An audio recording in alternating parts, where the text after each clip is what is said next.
Hello, hello, hello. Good morning, good afternoon, good evening to the flight sim community. This is Fighter Strike 95. Welcome back, everyone. Happy Sunday to all you guys here. And we're back with another 50 States in 50 Streams series. Today, we're here in Hartford, Connecticut here today. That's right, we're visiting our fifth state of the series. We're here in Connecticut today. We're in Hartford Brainerd Airport, just outside of downtown Hartford, Connecticut. And today we got a pretty special stream here, of course. So I hope you guys are enjoying yourselves today. We're going to fly around much of Connecticut today. We're going to fly around mainly the coast stuff. So, so, so I hope you guys have a great weekend so far. So before we get started, I want to say hello to all you guys in the chat. Good to have you guys here. Hello, hello. So we're here in Connecticut. Let's go over our nav map here for today's stream, just so we can keep track of where we're going to be going. Okay. So we'll fly from Hartford Brainerd. First leg, we'll fly from Hartford. We'll make our way to New Britain, to the city of New Britain, Connecticut. Then from there, we'll head our way west and fly our way through Waterbury. And we're going to visit the whole town of Danbury, fly around that area for a bit. And that is before we end up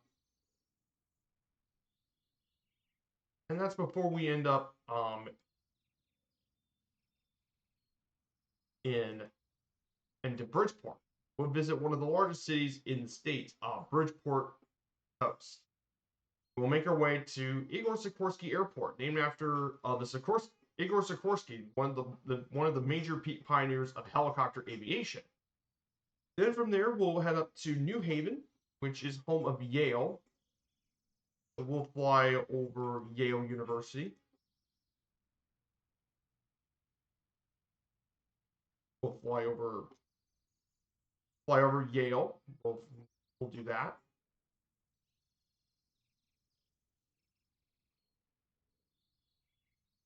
So we'll fly over, visit Yale. Then from here, we'll head east across the coast. We'll fly over quite a few of the historic riverside towns. And we'll make our way over to New London. In Groton, we'll visit the Groton submarine plant, and we'll make our way over to our second stop here at Groton, New London Airport. Finally, from there, we'll head up north. We'll visit Norwich, and then we turn left, and we'll visit East Hartford first, where Pratt & Whitney do their aviation stuff. Before making our way over to downtown Hartford, we'll fly over the Connecticut State Capitol, and then we'll head to our final stop, returning back to Hartford to complete the spring. So the plane we're taking here today is a rather fascinating little aircraft. Yes, for the first time, we're going to be taking the autogyro. So I know this thing looks a little weird. It's actually a Magni gyro. It's actually built by the Magni gyro, manufactured in Italy, founded in 1986 by Vittorio Magni. He founded it, and they produce a lot of these autogyros. Now, you may ask, what are these autogyros, you may ask? Well, autogyros are actually a type of rotorcraft. However, compared to other rotorcraft, they actually are its rotors are actually unpowered and free auto rotation to develop lift. This and usually the forward thrust is independently with the propeller. And it was actually first invented back in 1918. These have been around for a lot longer than you think. 1918. And the success of it led to a lot of industrialists making more innovations. And one of the nice things about these autogyros is that the certification is actually not as much as helicopter stuff. You can actually get a standard airworthiness certificate. So basically, you can actually get your autogyro. And these things have produced some pretty impressive records too. Amelia Earhart used to fly one of these actually for an altitude record of 18,000 feet at the time, and that was in an autogyro. Similarly, Wing Commander Ken Wallace held many records, including during his flying distance, time to climb, speed, straight line distance record, and he even at age 89, he had a speed record of 129 miles an hour. In one of these, it even went around the world. The Expedition Global Eagle was the first attempt to actually do an autogyro around the world. It was actually abandoned, but it traveled for over 7,500 miles.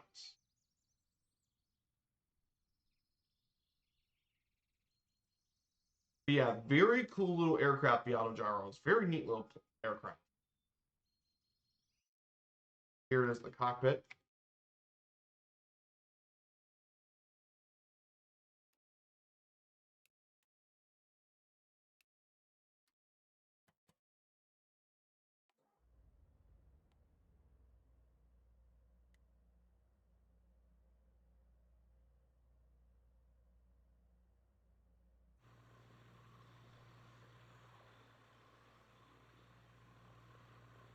Yeah, it's off.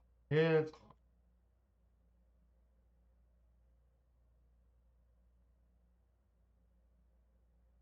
Put on a full tank just in case. I don't know about the range. So we'll talk more about Hartford Brainerd.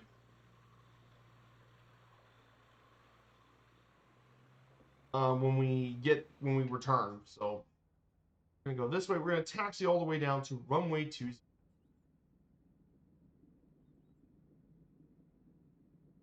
She won't go super fast, but that's actually fine for this flight.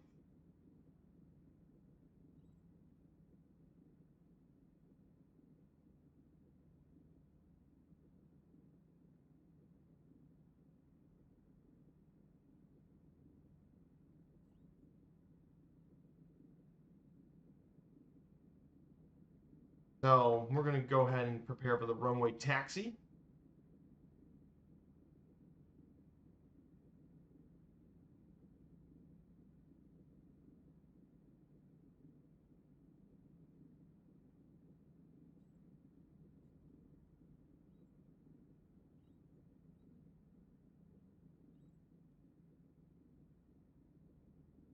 Maybe you know what?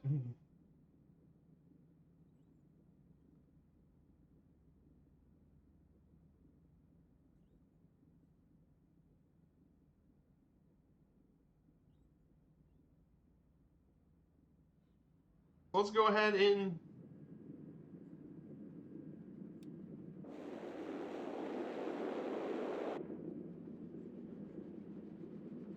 we're off. Let's go.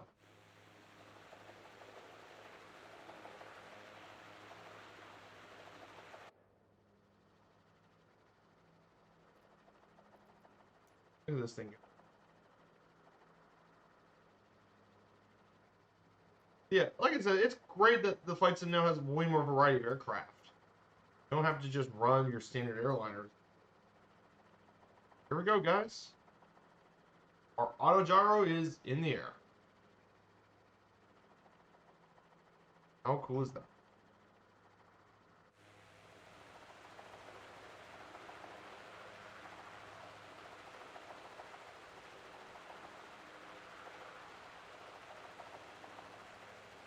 Yeah, great little aircraft. I really.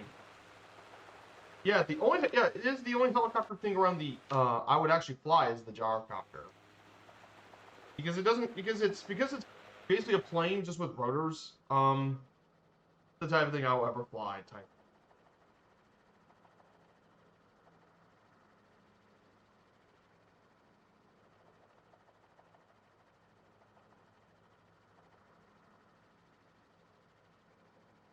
We'll be cruising pretty quick. You know what? Actually, I'm thinking about this though. Since this thing never went around the world like it was meant to, maybe in one of the future series I actually fly the gyrocopter because it can cruise up to 90 miles an hour at max speed of 115. this will go a little slower, but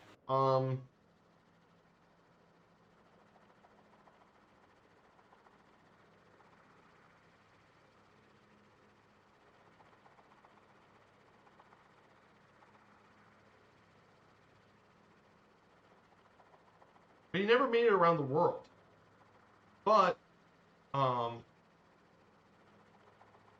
I actually wanted to do some research on that because no one's ever, because I'm going to do what he failed to do. I'm interested because he never did that. He did it in a, because no one's ever done it with a gyropilot till even today. Even after all these years. So I wonder if these things will ever fly around the world. My question. So our first destination here in Connecticut we'll be flying to today. Our first stop will be in New Britain. New Britain, Connecticut will be our first destination here. So the city of New Britain here in Connecticut, population of 74,000 people live here in the city. It is part of the Hartfield-Springfield Knowledge Corridor metropolitan region. It's home to Central Connecticut State University. It's known for its industry during the 19th and early 20th century, including places like Walnut Hill Park and downtown. It's named the Hardware City because back then it was as a manufacturer and headquarters of Stanley Black & Decker. It's also known, due to its large Polish population of immigrants, it's known as New Britsky. It was settled in 1687 as the parish of the New Britain Society in 1754. Of course, it's hardware capital because of Stanley Decker. There's lots of tools and hardware houses.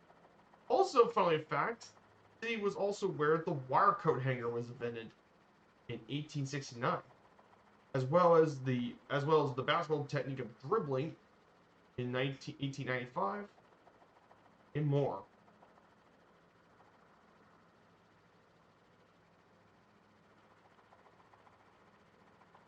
And there's quite a few notable people here, including linebacker Willie Hall, the father of American football, Walter Camp. His namesake is known as for the Walter Camp Award, father of American football. Walter Camp's from New Britain, and his son and his grandson, Harold Camp.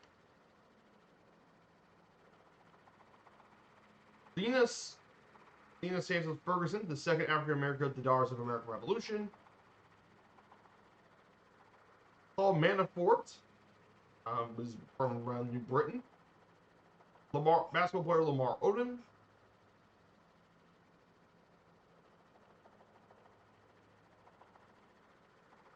And lastly would be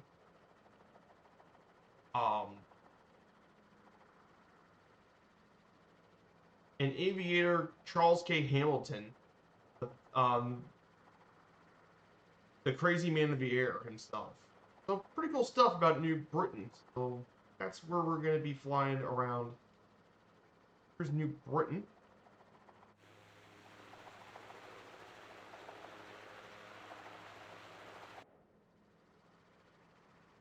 Just going to try and get me back on course. Yes, I do like flying this thing. Who knows, I might get into that research a bit, potentially. That sounds interesting enough. I might look to do some of that research.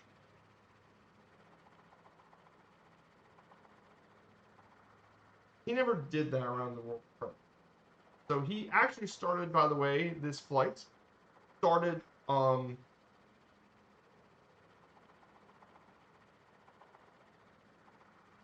so he started from Middlewallop, Belgium, went across to Friedrichshafen, Germany. So he went from Middlewallop to Austin, Belgium, then Austin to Germany, then he went to Bolzano and Trento.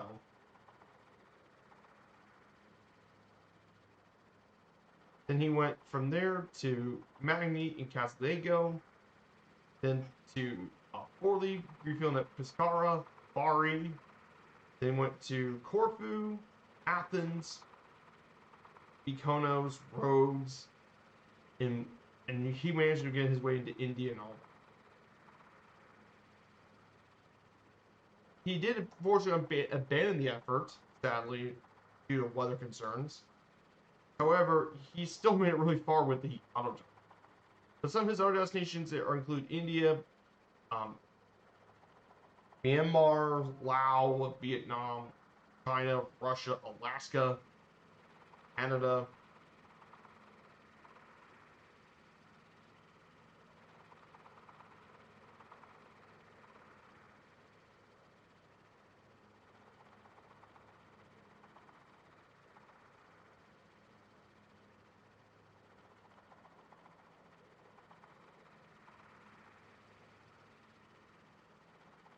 Here's New Britain.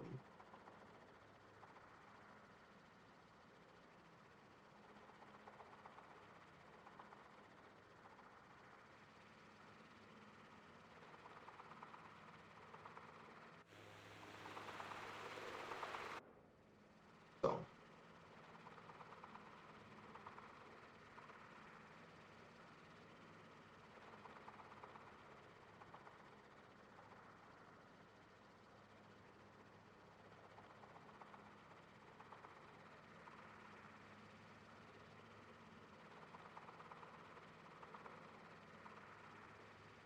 we'll turn back.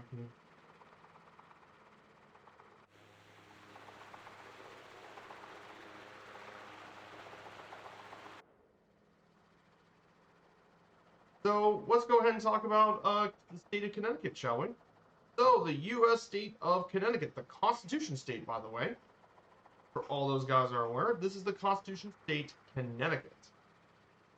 This state in New England border is the southernmost state in the New England area. Borders Rhode Island to the east, Massachusetts to the north, New York to the west, and the Long Island Sound to the south. Its capital is Hartford, but Bridgeport is actually its most populous city. Is Bridgeport. This state is most well known for being the third smallest state by land area, only larger than that of Rhode Island and Delaware. However, it is actually very populated. It's the 29th most populated state with 3.6 million residents, making it the fourth most densely populated state in the country. The state's named after the Connecticut River, the longest in New England, which bisects the state. And the name of the river, in turn, is from the angelic spelling of Connecticut, a Mohegan word for long tidal river.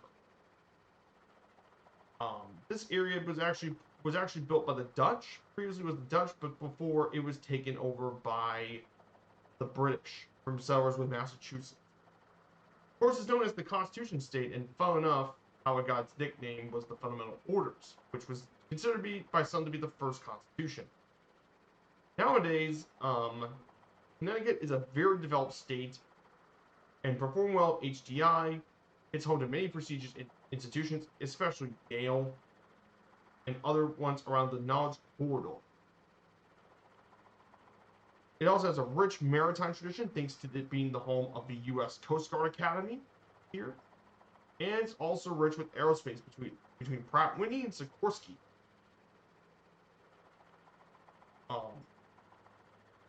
It went originally from manufacturing of arms and hardware to now being with financial and real estate are now the big parts of Connecticut's economy.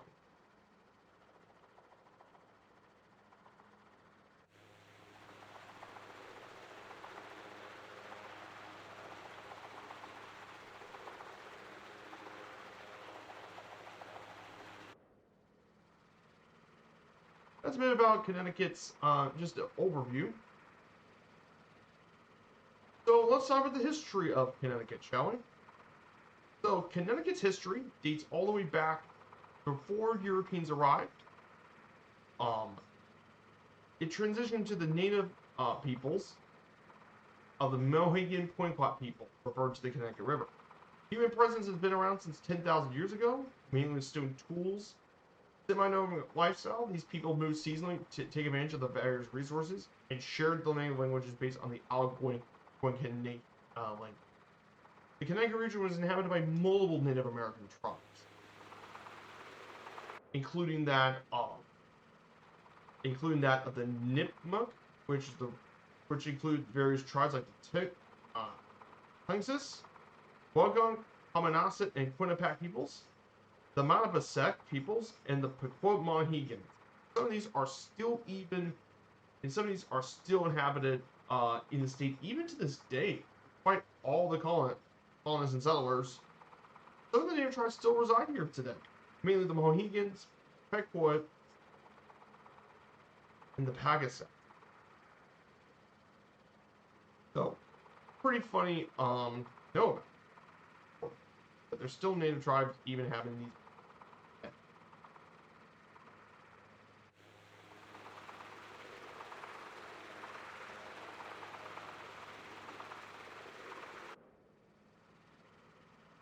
So, now if you want to talk about the first European settlements here, you can date back to being the Dutch. In 1614, Dutchman Adrian Block was the first European to explore the state of Connecticut, what is now Connecticut.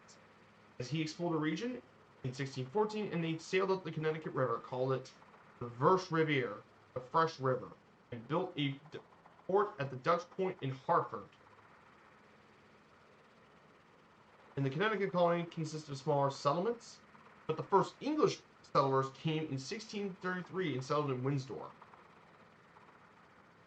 And then, of course, 3 years later, a large number of Puritans from the Massachusetts Bay Colony established the Connecticut colony in Hartford. And, again, 3 more years later, the first constitutional document in America was built with the fundamental orders of Connecticut. And basically, it was the major part of setting up a lot more constitutional stuff in the country. That's also where Connecticut got its nickname. Basically, the first fundamental orders of Connecticut actually described the government set up by the Connecticut river towns. And it set up its structure and powers, and they wanted the government to have access to the open ocean. And they had the features of a written constitution and considered by others to be the first written constitution in Western tradition. So, pretty interesting stuff.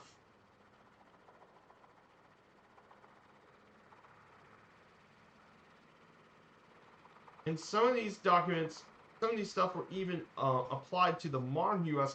government even to this day. One of those being freemen in sharing an election of their magistrates.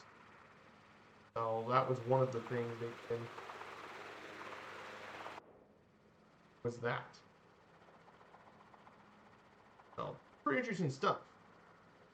However, one major thing about Connecticut, of course, was there was a conflict between the native tribes and the colonists in New England, the Pequot War, which was the first of that in the New World. Pequot have expanded their area and controlled the expense of the different tribes around the states, as well as reacting to aggression to colonial expansion. And as a result, the colonists raided the village of Block Island, which is modern-day Rhode Island.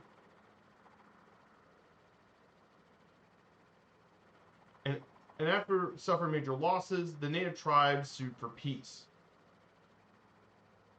That led to the first significant clash between colonists and the natives. Pretty important stuff.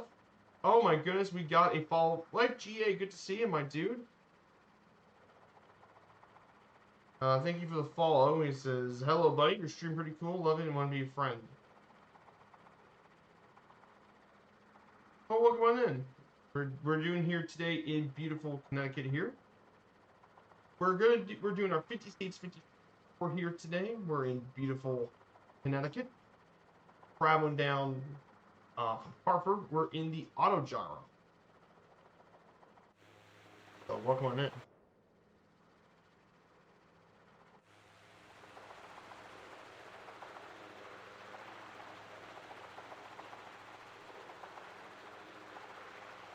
Beautiful area here today. Nice.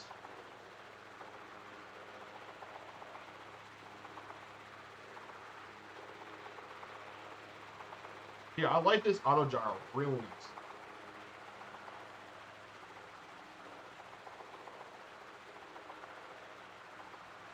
Beautiful state area here.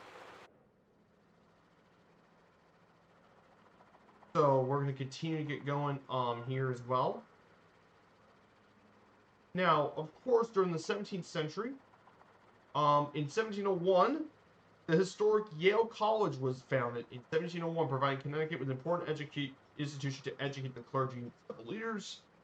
And we all know about Yale. It is one of the world's most prestigious universities. In addition, Connecticut also developed its strong maritime tradition during the 18th century. Shipbuilding, marine transport, naval support, seafood production, and leisure boating. A big part of Connecticut's maritime traditions. Of course, the American Revolution happened in the state of Connecticut, and it delegated 4 delegates to the Second Continental Congress for the independence. Samuel Huntington, Roger Sherman, William Williams, and Oliver Wolcott were 4 of America's founding fathers during this time. But the more interesting of the 4 to write about is Roger Sherman. He's the only person to sign all 4 great state powers of the U.S. The Continental Association, Declaration of Independence, Articles of Confederation, and the U.S. Constitution. Making him the only notable person to sign all 4 of them. Also, in 1775, Connecticut troops were involved in the Battle of Bunker Hill. And David Bushnell, funnily enough, from Connecticut, he actually invented the Turtle, which is the world's first submersible vessel. Yes, the first submarine attack in history. Yes, the sub. Unrestricted submarine warfare, baby. Hey, Bonnie's Bird, good morning, my dude. I hope you're doing well.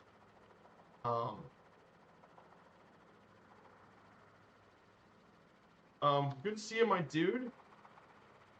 I hope you're doing well. So we're just about to talk about the state of Connecticut and its history. The state was also a lot of raids stuff during this time into Long Island. And many of those were orchestrated by Samuel Holden Parsons and Benjamin Talmadge. So they were involved in many of the revolution stuff as well. Aid the war effort. Of course, at the outset of the revolution, as well. During the early times, Connecticut actually ratified the U.S. Constitution in January 9th, 1788, becoming the 5th state to ratify the U.S. Constitution. And the state prospered in the area following the revolution thanks to the mills and textile factories that were built in the seaports as well, giving Connecticut way more access to trade and other goods in the state. Washington himself even assigned Jonathan Matable to be one of the masters of custom regulations. Built the ship monitoring the coast with the USRC Argus ship.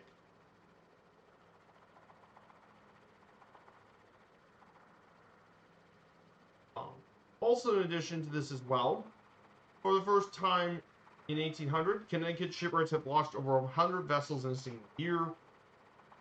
And with the War of 1812, they built over 1,000 vessels. Of course, the British in War of 1812 tried to seize many of the launching raids.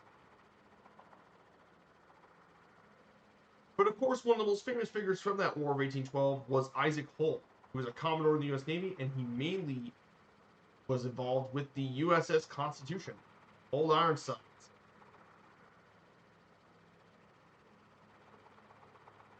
Brought her a lot of renown during the time. Also, one of the major parts is the state was politically pretty conservative, mainly with the Federalist Party and the Yale College, with intellectuals like Dwight and Noah Webster, who, by the way, if you guys aren't aware about the Webster dictionary, yeah, it's named after Noah Webster, who's a Connecticut native. Now, during the Civil War times and the Civil War era, Connecticut played a big role in that war, as they produced a lot of weapons and supplies for the Civil War, as well as furnishing 55,000 men, including 2 regiments that are U.S. colored troops. As well, which brought a lot of people to unify in the state of Connecticut. Of course, after the Civil War ended, again, Connecticut industrialized and diversified even more with railroad. It became a very well-known railroad state, mainly with the New York, New Haven, and Hartford railroads, become the dominant railroad company in the state. Also, steam powered passenger ships were also popular. Again, Connecticut built a lot of those, including over 165 steam-powered vessels. And in 1875, the first telephone exchange in the world was exchanged in New Haven. Then we get to the modern era with World War I. Connecticut once again became a major supplier of weaponry for the U.S. military. In fact, by 1918, 80% of the state's industry were for the war effort, mainly with Remington Arms in Bridgeport, in Winchester, New Haven, and of course the Colt, and Colt manufactured in Hartford. Also, Connecticut was a submarine supplier with lots of submarines being built in Groton. So, lots of submarines and stuff during this time. Hey, Larry Gopnik, good to see you. Connecticut. Cool state. Small state, but a lot of tradition for sure. Good to see you, Gopnik. But yeah, we're taking the Autogyro today. Fun little aircraft. Fun little rotorcraft. Like, it's the only helicopter thing I would actually be happy to fly. Because she's not actually difficult to fly. Well, yeah. US state of Connecticut's pretty. So I am curious to see what this looks like other times of the year. Curious, I know it's January, but I want to see what it looks like in October.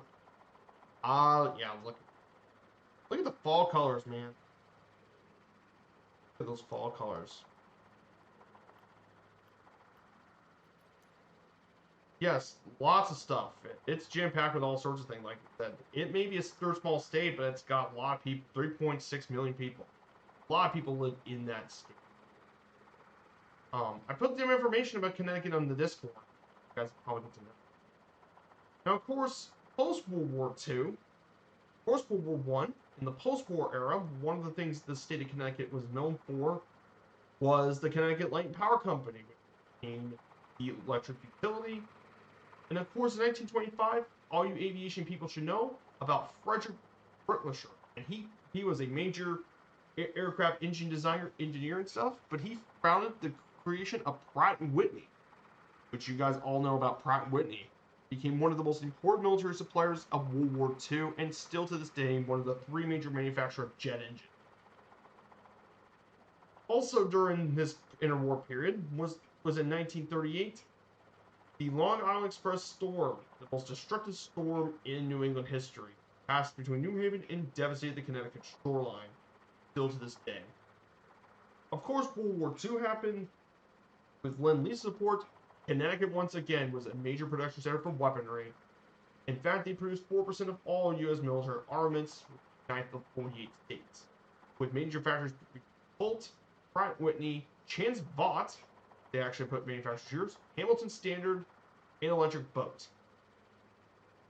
But one major invention that happened during this time was in May 1914, when a certain Igor Sikorsky made an untethered flight of the world's first practical helicopter, which, while it did see limited use in World War II, but future production had made it the largest manufacturing site for helicopters by the start of the 21st century. Sikorsky, made by Sikorsky Aircraft. Of course, after the Second World War, of course, and with that, caused a lot of it to lose many of its factories post-war, but it still maintained a post-war expansion with highways and suburban growth. The current constitution was ratified in 1965 to replace the old one from 1818, and during all that time, they built a nuclear power plant in the 1970s as well. And finally, of course, the modern history of Connecticut. It was all hit with major storms in 2011 and 2012, causing a lot of damage. Other events I didn't put was, of course, the Sandy Hook shooting, which was one of the most tragic school shooting events in modern American history. So I didn't want to include it, try to avoid it. irrelevance, so try not to. Oh, nice. During peak fall, mid-October, yeah, the New England fall colors, it's always, no matter what it is. It's always a bit of a treat.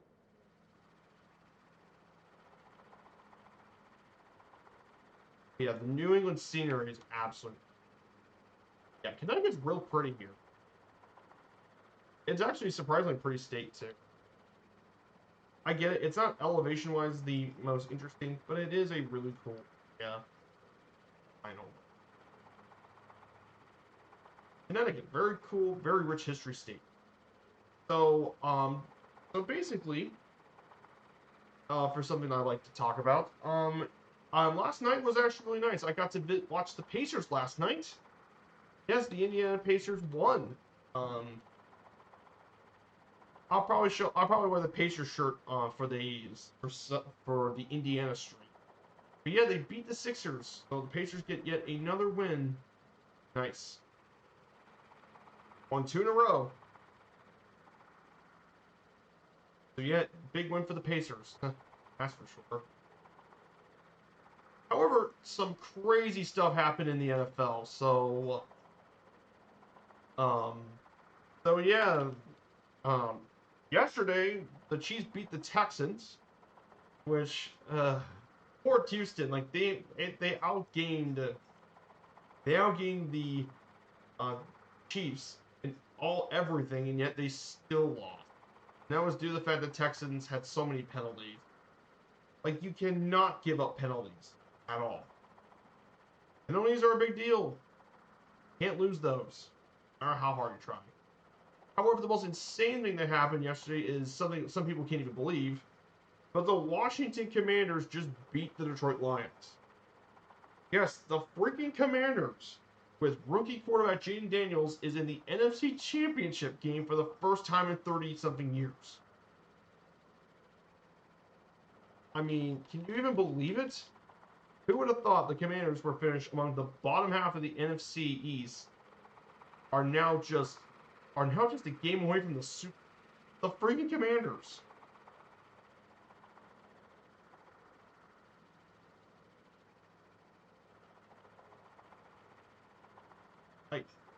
Like what an insane. Actually, the last time they went to the NFC Championship was 1991. 1992 season. Can you guys even believe it? The Commanders are actually to the NFC Championship. I mean, that's what an insane year for Jaden Daniels. What an unbelievable story. Unbelievable season. Oh my goodness, yes. Vanderbilt beat Tennessee. That's a big win for Vanderbilt basketball. And the Titans got the first pick. Yep. Oh boy, what are they gonna do with the first pick in the draft for the Titans? Like the Titans do need a quarterback, but the problem is this draft class is pretty weak for quarterbacks because, well, it is a pretty rough. I know most people are saying they're gonna take Cam Ward first overall, but this is not a strong quarterback class at all. So it's just the sad reality of the. But let's hope the Titans actually get some good because I know Will Levis just wasn't. According to Mox drafts though for the Colts, they're 14th. So I hope Tyler Warren falls to the pick. So I hope they get a tight end. Like they got great receivers. The receivers not a problem. Jonathan Taylor's still a great back. They just need some tight end help.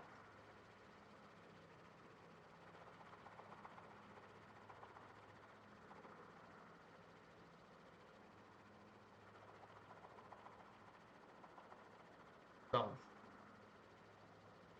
but yeah, big one for Vanderbilt. And of course, that Vanderbilt arena is pretty haunted. It's Memorial Gymnasium. That place is hosted to many upsets. It's a pretty unique little arena too.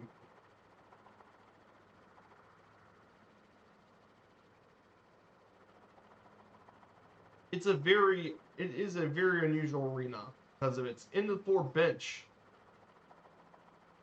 Very unique arena thing.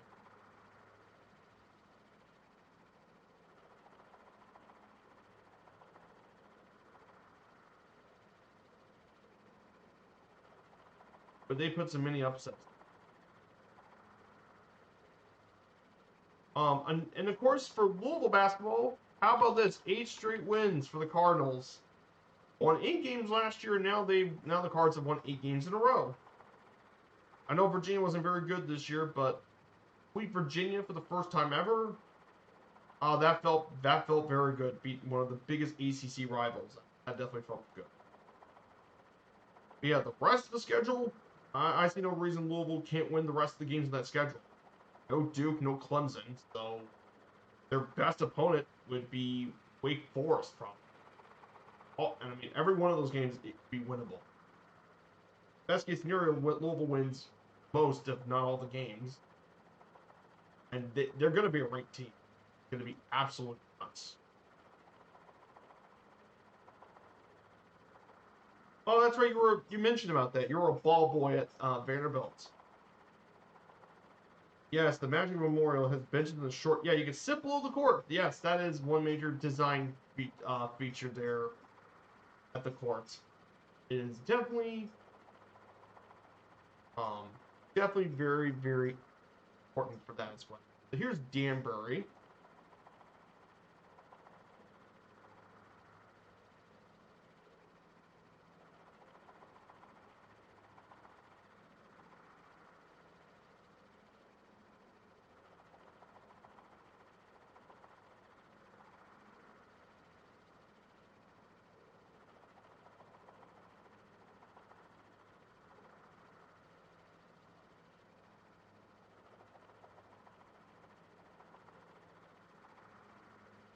Pretty cool stuff too. So, yeah, that's kind of how my weekend is going, guys. So we're about 2,500 feet above sea level here in. Yeah, the scenery here is pretty cool.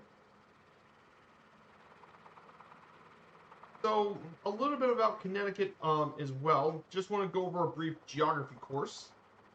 Um, Now, geography-wise, Connecticut is again a pretty small state. So the highest peak is actually the northwest corner of the state, Bear Mountain, which is where Connecticut, Massachusetts, and New York meets. And it's peaked at 2,300 feet, which is the highest point in Connecticut. Which, funnily enough, actually, is actually decently high for this part of the United States.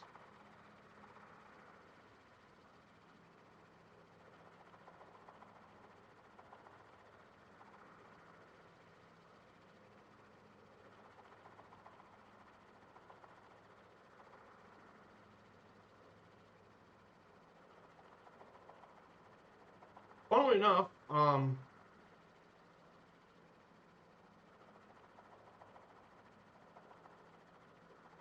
in terms of U.S. states and elevations, if we were to rank Connecticut's 2,000 feet, we Connecticut's high point is ranked 39th of all U.S. states, just above that of Minnesota, but below Alabama. So there's that. Pretty cool stuff. Another thing about Connecticut's geography to talk about here is that it has a long maritime history, despite the fact, yet surprisingly, the state has no direct ocean front because it's surrounded by Long Island Sound. But again, a lot of trade makes its way through the state of Connecticut.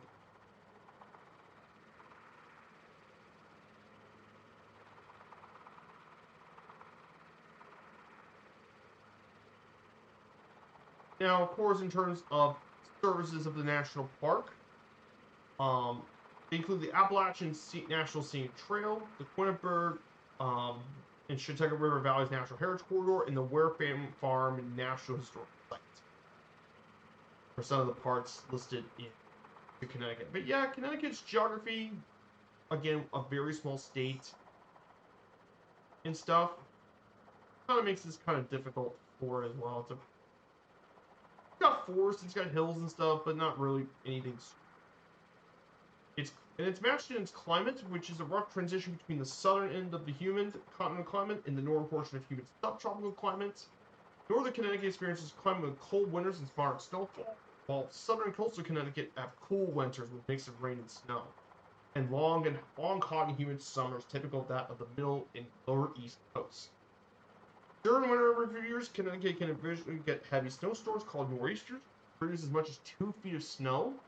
Ice storms also occur on occasion, but they're pretty rare. So, here's your climate stuff for those that.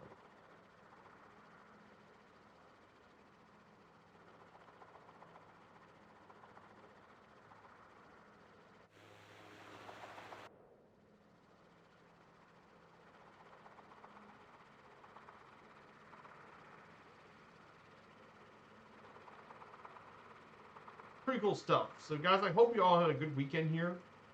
Hope you guys have had a great weekend. We're just going to be flying this beautiful auto gyro. I love flying this thing. This thing is nice.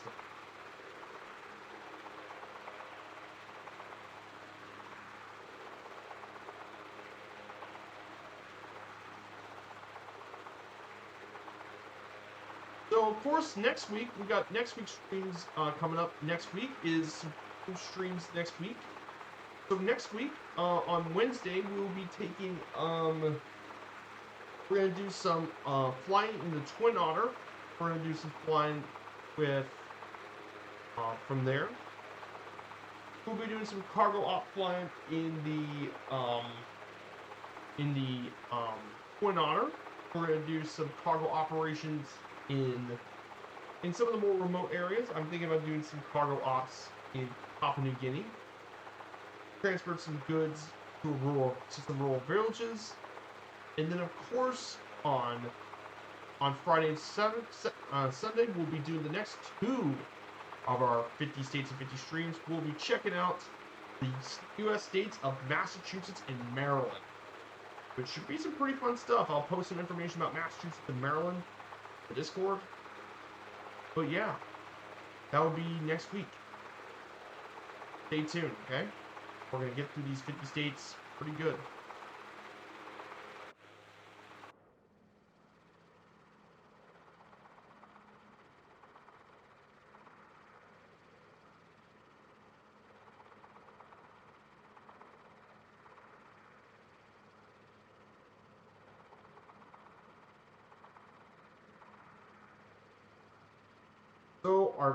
So our first stop is going to be in Bridgeport, Connecticut. Will be our first stop, by the way. So Bridgeport is actually Connecticut's most populous city, by the way. So Bridgeport is Connecticut's most populous city with a population of 148,000 people. Its metropolitan area is the second largest in the state after the one in Hartford. It was inhabited by the Pocasset Native tribe until English settlement in the 1600s. It was incorporated in 1821 as a town and as a city in 1836. P.T. Barnum was actually a resident of the city and even served as the town mayor. He was the famous showman who brought the circuses to the global audience. And he built 4 houses there and housed his circus in town during winter. In the 20th century, it became a major population boom economically thanks to its manufacturing. Bridgeport was the site of many of the world's firsts, including the Mutual Telephone Exchange, Dental Hygiene School, and the first bank telephone bill service. Also, the electric plug outlet was invented by Harvey Hubble in 1912, as well as the Frisbee Pie Company in 1871, and the world's first Subway restaurant. Of course, since the beginning of the 21st century, Bridgeport has become extensive redevelopment in its downtown. It's home to 3 museums, as well as several colleges, and the state's only zoo. It's known as Park City due to all the state parks. So Bridgeport, really cool city with a rich history. And it's got a rich history in historic districts.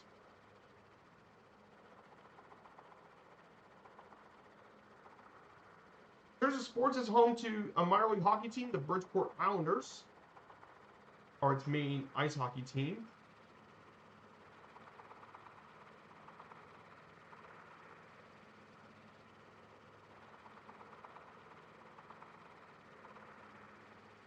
And of course, historically, one of the big parts of Bridgeport has always been some notable people. And this city has some notable people, including Sadie Griffin, guitar songwriter John Mayer, and Larry Kramer are some notable people from Bridgeport. So our airport we'll be flying into today is Sikorsky Memorial Airport, is where we're going to be flying here today. This GA airport is located just outside of downtown in Stratford. Of course, you all know its namesake of Igor Sikorsky. It originally was known as Avon Field, which held the country's first air show, by the way, in 1911. It eventually became the area of an airport. And of course, it was named after Igor Sikorsky for his aircraft corporation, where he built it.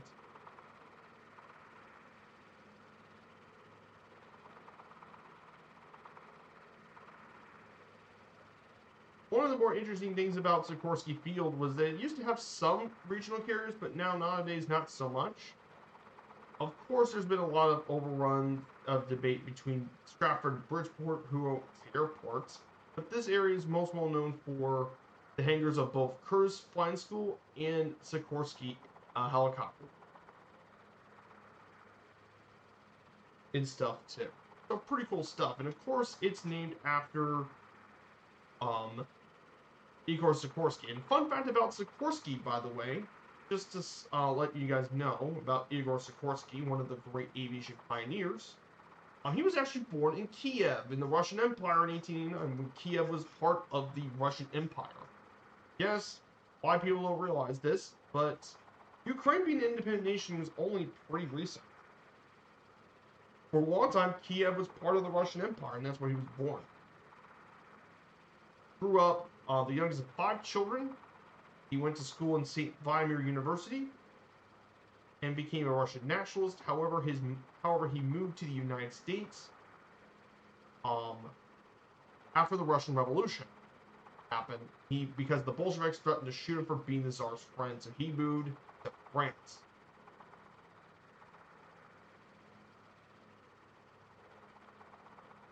So he moved to France, and then he ended up moving to New York. He designed a lot of stuff for modern helicopters. Aircraft designer back in Paris, but he really built a lot of it to the United States. In his life during the United States, he became the Sikorsky Manufacturing Company. He founded it in Roosevelt, New York. Became very well known. He originally produced flying boats. However, what changed was that Sikorsky wanted to work on vertical flight. Ultimately, after many, many years, he eventually built the first practical helicopter, R-4 helicopter, which became the world's first mass-produced helicopter and built Sikorsky's name for helicopters even to this day. Built a massive legacy.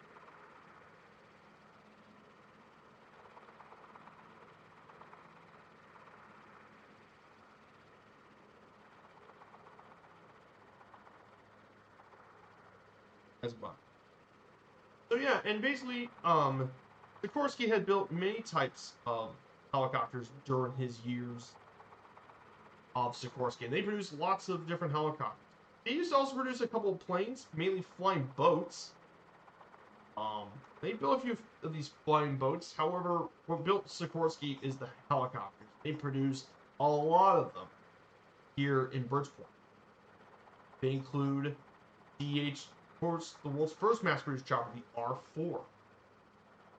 Produced many more very famous helicopters, including the SH-3 Sea King, which served for years in the U.S. military. Sikorsky Sea King has been flown all over the world. Not just, it's still flying today by many operators, including the U.S. Marine Corps still flies these. Both Argentina, India, and Indonesia. The good old Sea King, and of course, the crown jewel of this. They also built the CH-53 Sea Stallion, still in service today. The big old Sea Stallion, one of the largest helicopters built.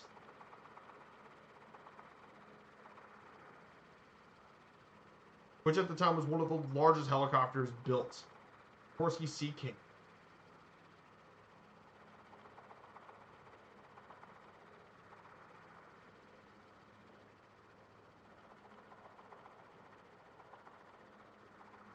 And the Pavlo, too. And finally, of course, the latest in Sikorsky aircraft, the Black Hawk. Black Hawk was built, Cave Hawk, Super Stallion. They also built the C-148 Cyclone and more. But they built lots of helicopters. They built around Bridgeport.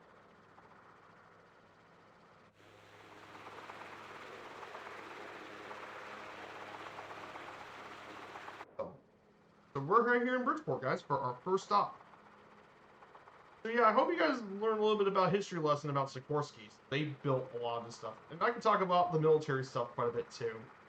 I'll talk about some of the other involvement of military stuff here in the States. It's got a rich military history despite being. Here's Bridgeport, guys.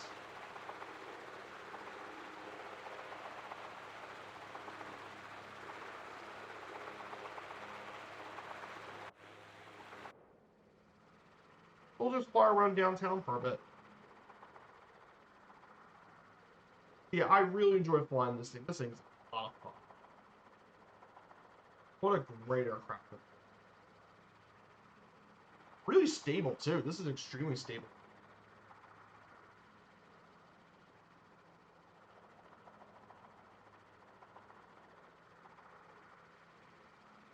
Yeah, this is Connecticut's most popular city.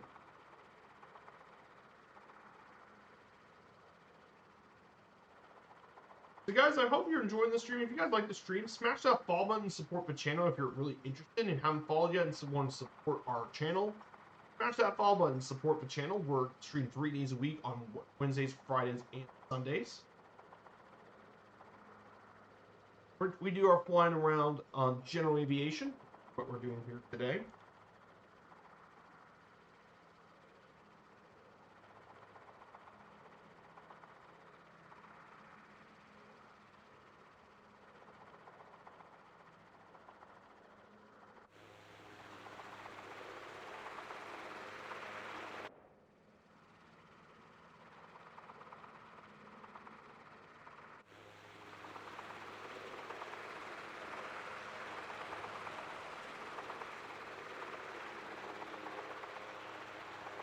There's all the different parks and stuff around here.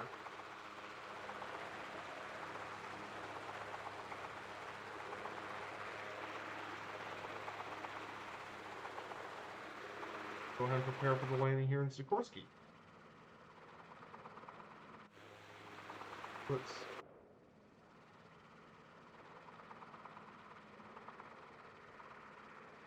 we'll land in runway 11.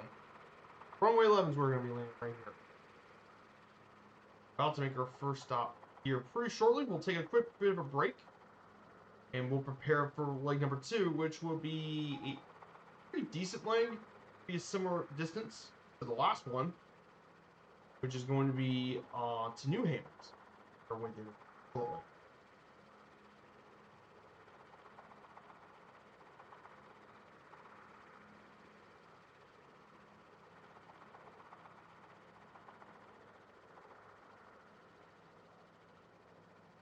Yeah, I hope you guys learned a little bit about.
There we go.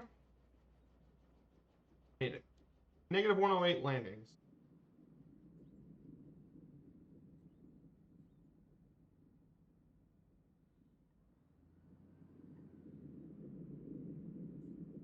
We'll just park right.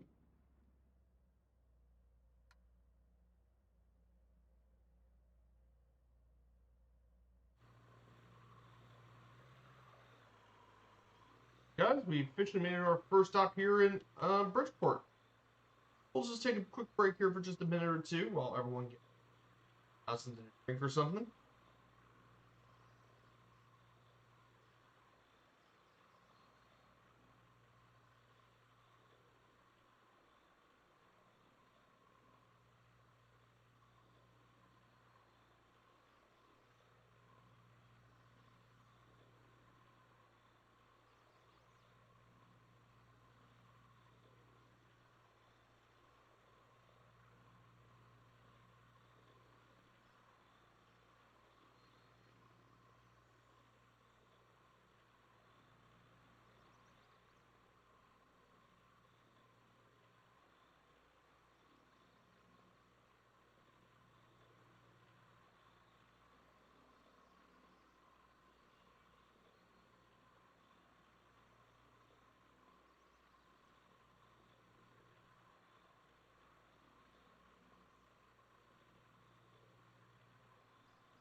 Mm-hmm.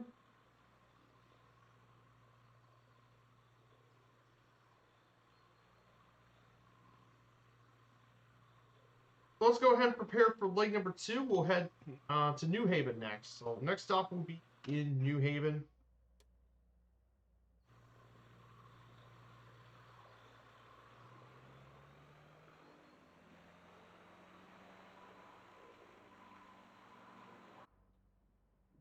We're going to go ahead and make our way to New Haven.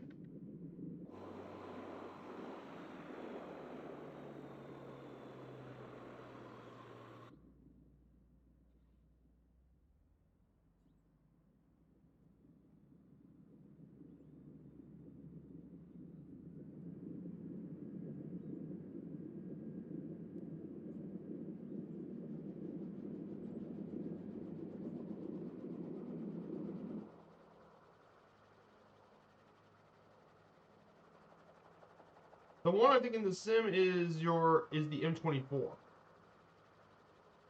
Apparently this thing can actually take off within 300 feet, so this technically is a stole plane.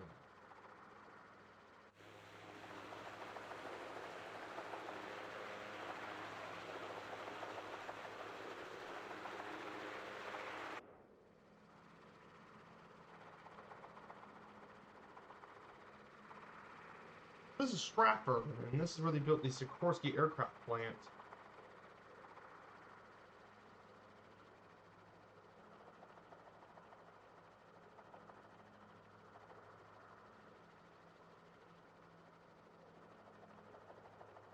So speaking about Connecticut's history with arms manufacturing, military manufacturing was actually a big part during the war era. And there were 3 major manufacturers that built it: Remington, Winchester, and Colt. Remington doesn't exist really much anymore, um, that we know of, but it used to develop a lot more cartridges for any other gun maker. They make a lot of Remington models and products. Remington produced a lot of different firearms back in the day. They produced Mosin Nagant rifles, M1903 Springfields, to of course shotguns and semi-automatic rifles.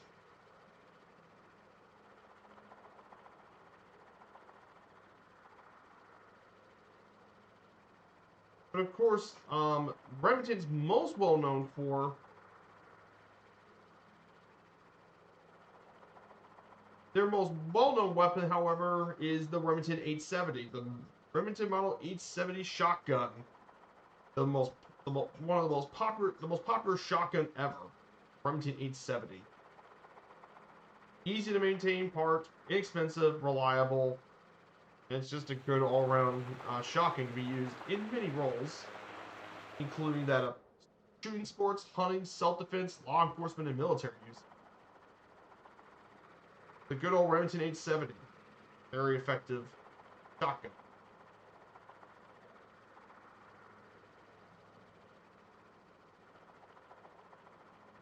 Then you have Winchester, which was actually originally the New Haven arms company, and they're well known for founded in 1866. However, Winchester is renowned for their lever action rifles. Winchester is a pioneer of the lever action rifles, built them to the present day. Particularly, there are two models in particular that Winchester's most known for. Of course, their legendary, most successful Winchester of its day, the Winchester 1870 lever action, the gun that won the West. It was manufactured in 1873 and 1923, chambered in the 4440 cartridge, 4440 Winchester, but it produced for tons of different calibers, and it was a very popular rifle, very famous,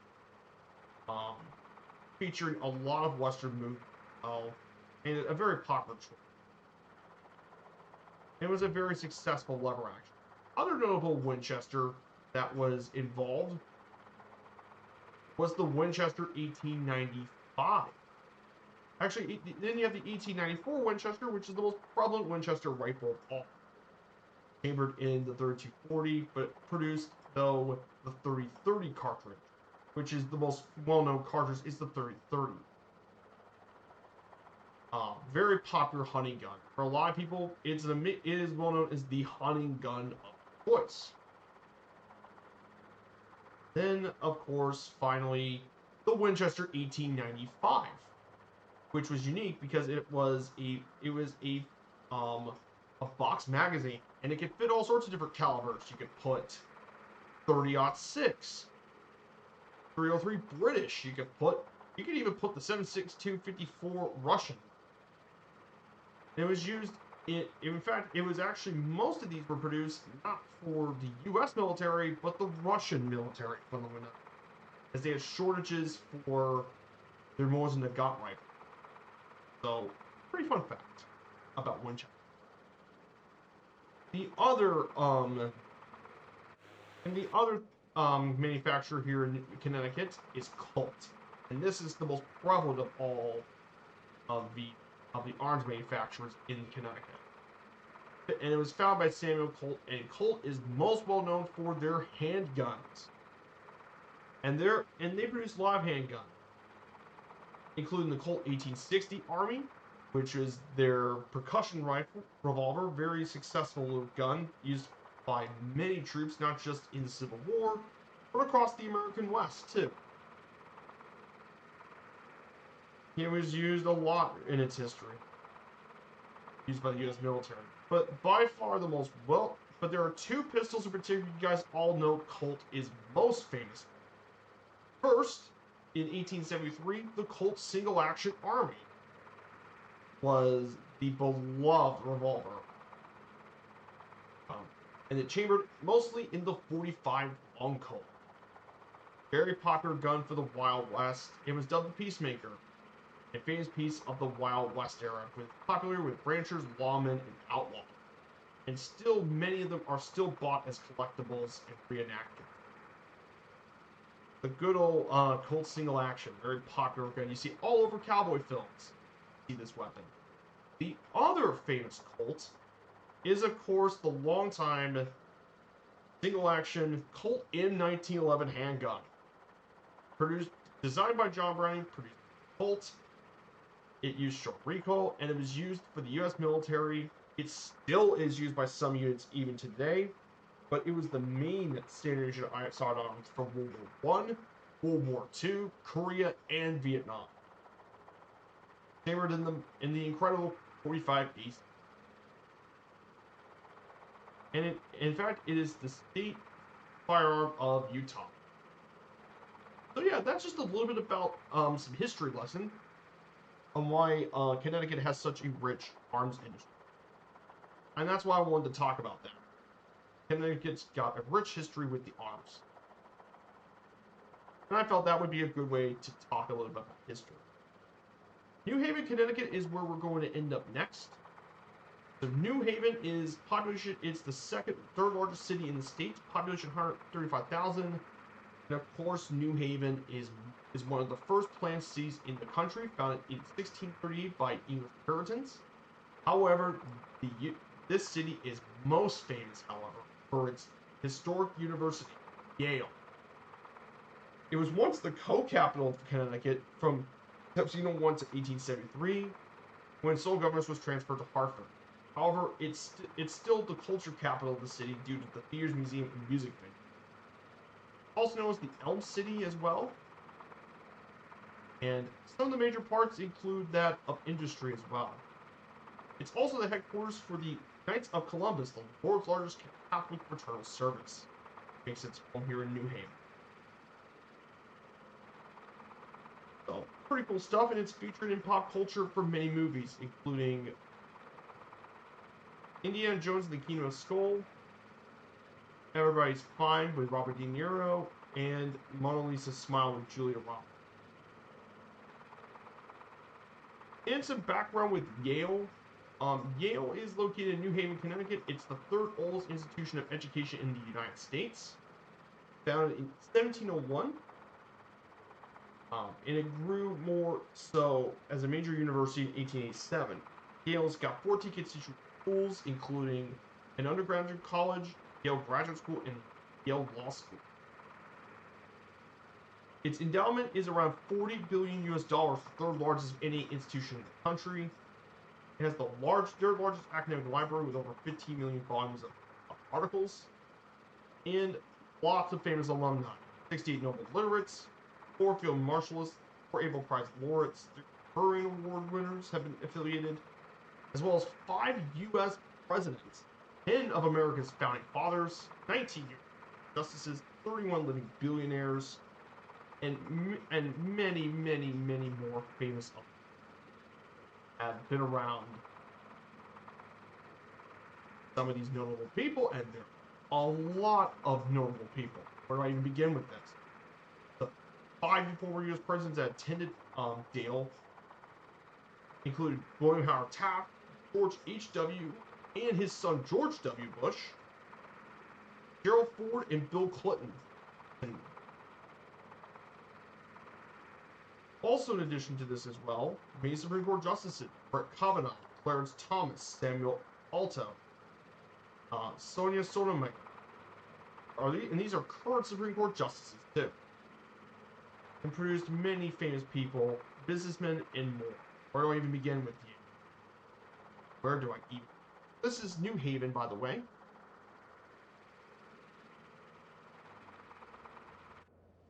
So this is New Haven, by the way. This is New Haven. Of course, we're going to fly over Yale University. So there is Yale down below us.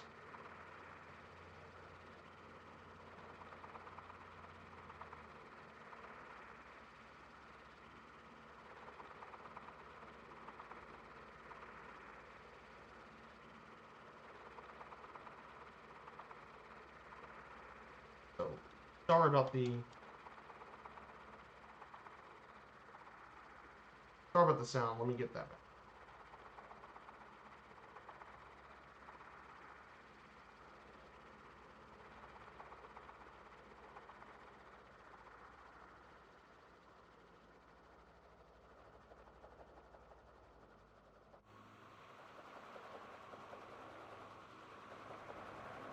This is Yale down below.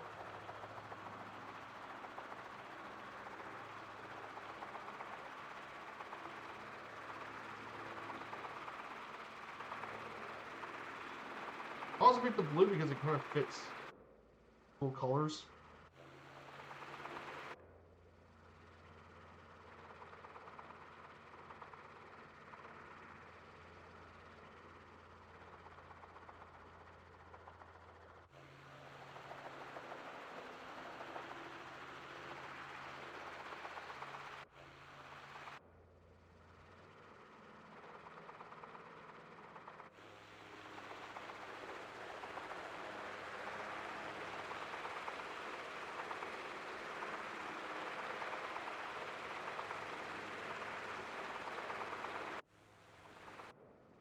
Whoa, okay.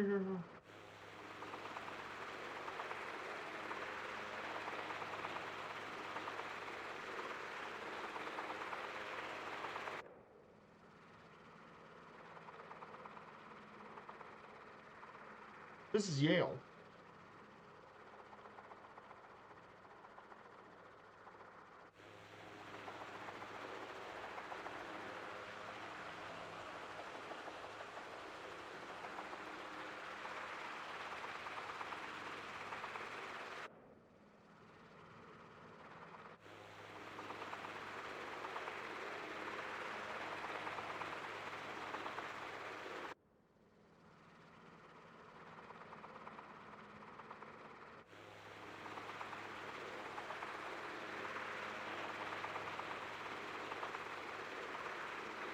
Let's go ahead and fly to our next destination then.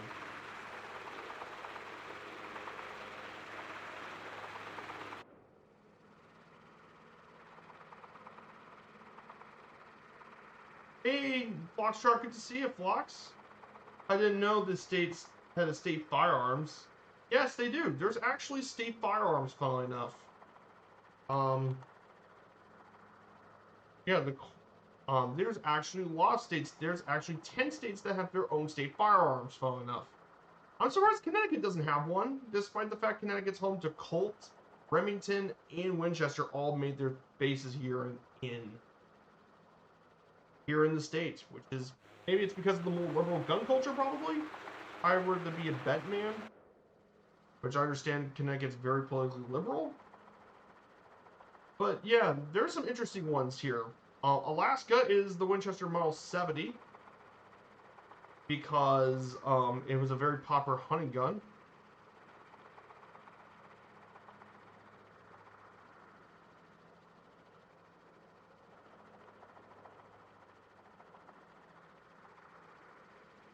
It was a very popular hunting gun that was fun.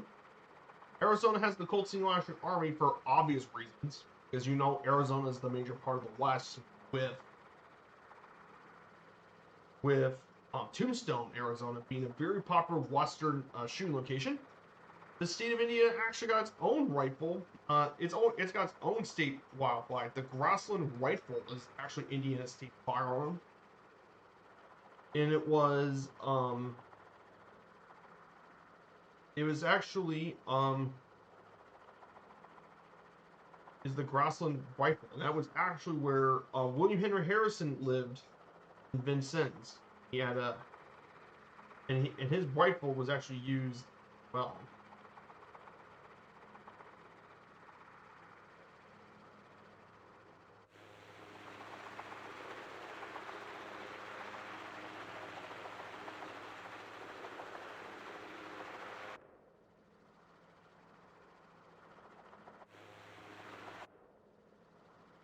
And that one is Indiana state gun.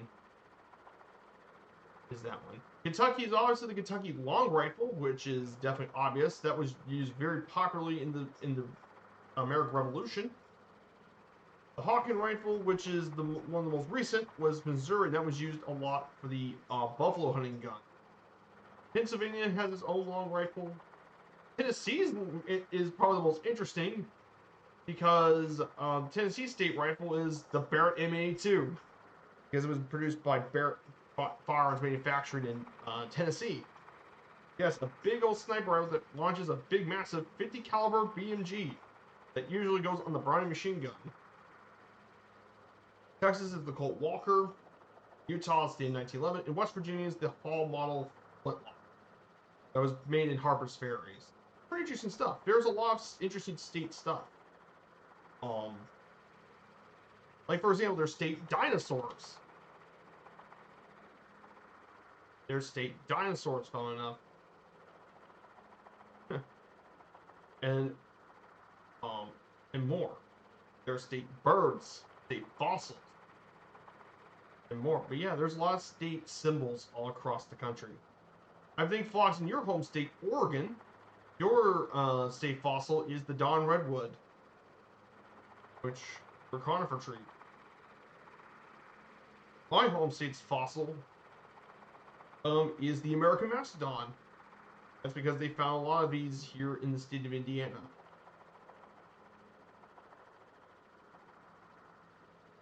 Which is also Michigan's state mammal, too.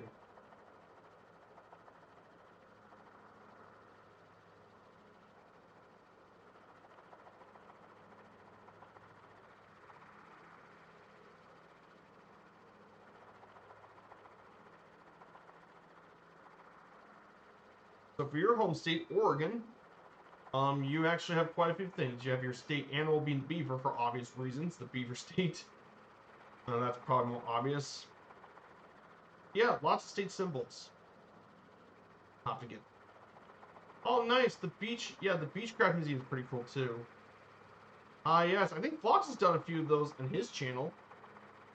He's actually done a few of those on his streams. Our good friend Flox. So a bit more about Connecticut I do want to cover here shortly is Connecticut's economy. So as you guys know, Connecticut's economy is about 289 billion US dollars economically. So in 2023, it's actually 345 million people.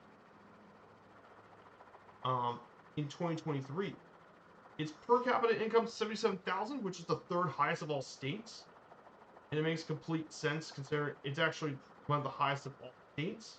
However, there's a large amount of disparity, however, in incomes. One of the most unequal income of any U.S. states. It's also got the second highest tax rate of any U.S. state, behind that of New York. Yes, they do pay a lot in taxes. Do keep that in mind. They pay around 12% of your taxes is the highest. That's also why they pay a lot for other services too. They pay a lot for the taxes. Of course, historically, the biggest industries here in the state is mainly with finance and insurances are the big industries here in Connecticut. Some of these include that of employers like the Hartford, Travelers, Cigna, Aetna, Mass Mutual, and all that. And that basically accounts for 16% of the GDP. And then real estate's another 15% of economic activity. After those two, it's manufacturing, and it's mainly built by United Technologies Corporation, as well as Sikorsky Aircraft and Pratt & Whitney. Major other ones include electric boats from General Electric here in Groton, which makes a lot of submarines here in Groton. Historically, firearms used to be a center of it, and four of them still continue to operate, including that of Colt, Stag, Ruger, and Mossberg. Used to operate here, but it's not used to be as big of a deal as it was back then, probably because of the gun laws. But the big part is, of course, is the economy. So pretty big important stuff here, but a lot of it is mainly with.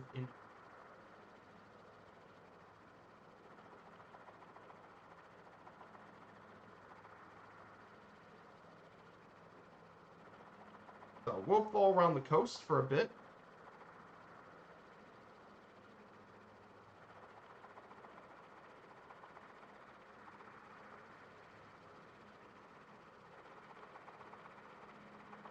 We'll continue. But yeah, we're flying the gyrocopter today, the auto gyro today. I thought this would be a great aircraft to fly for today, since I never really flown this thing very much at all, and I think this would be a great aircraft to do some flying in today.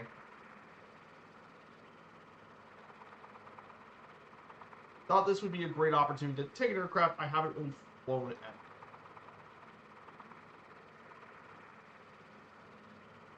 But yeah, Connecticut, really cool little state for sure. Rich history and rich.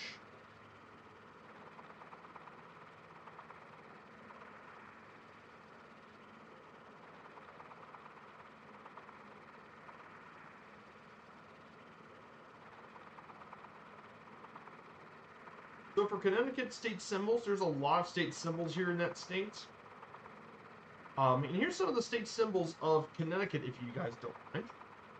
I know it's mentioned again in Connecticut, but some of the state symbols, Connecticut's state bird is the American robin. The dinosaur is the Dilophosaurus because some of them were found here in the state. The state mineral is garnet. Of course, one of the unique things of Connecticut is its state aircraft. And its state aircraft is actually the Vought F4U Corsair, believe it or not. And that's because Chan's Vought actually manufactured in Connecticut. Vought actually built its operations from New York, and they moved it up to East Hartford, Connecticut. That's where they built and that's what built the Vought F4U Corsair. Yes. Connecticut has its own state aircraft.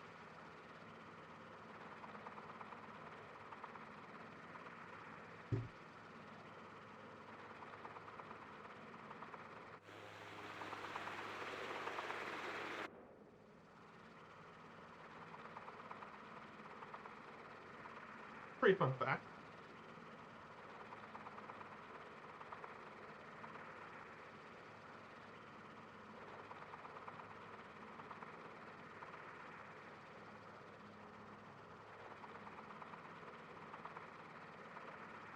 And we're going to head up to Groton, New London, and continue moving forward.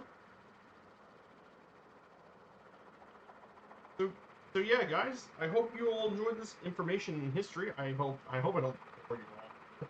I know I have a lot of stuff to talk about. I'm really passionate about history and culture and more. Something I've always had a strong interest in.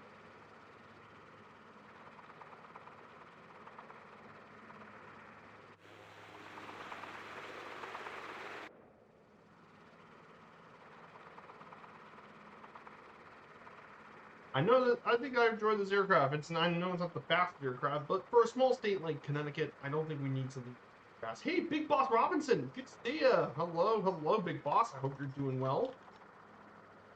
Here's Big Boss Robinson's stream. He streams not just Flight Sim. He streams a lot of Flight Sim, but also other teams too. I've seen him play Marvel Rivals.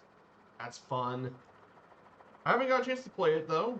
I've been mainly doing some other stuff, but definitely check out his channel here on Twitch.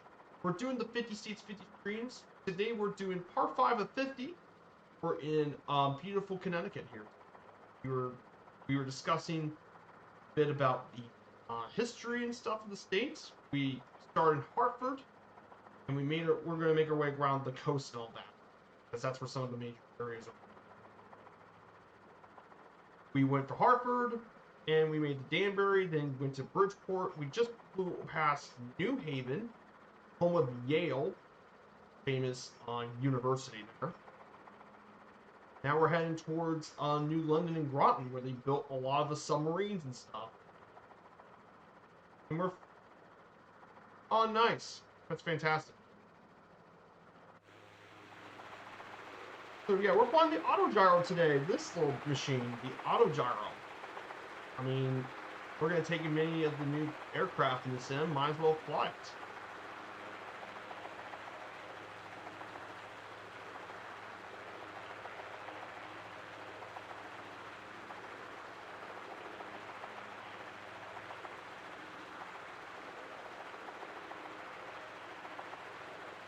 We're taking this amazing machine. Good old auto gyro.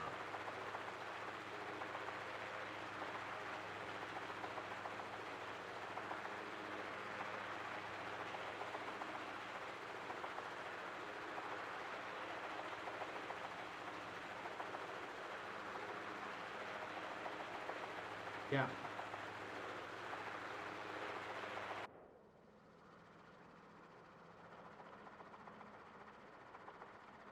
So basically, one of the more interesting things about Connecticut is its transportation. It is a small state, mind you. I mean, we've been doing the Ferry World Tour. It's mad. I know. It's pretty crazy. You're doing around the world tour. That's awesome.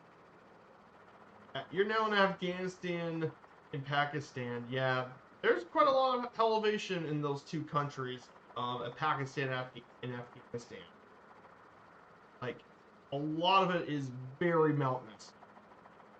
Like, some of these elevation airports are very high elevation and surrounded by the Himalayas, especially in the northern half of both Afghanistan and Pakistan. Very mountainous, very high altitudes, very mountainous areas of the world.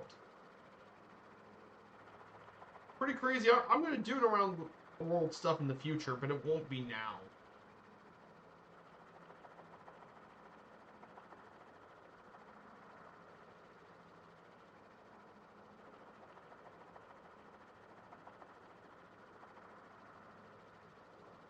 Oh, you're in Nepal now? Oh boy.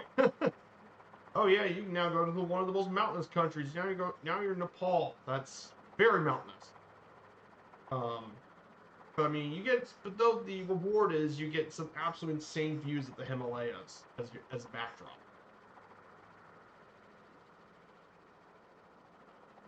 So, pretty crazy, for sure.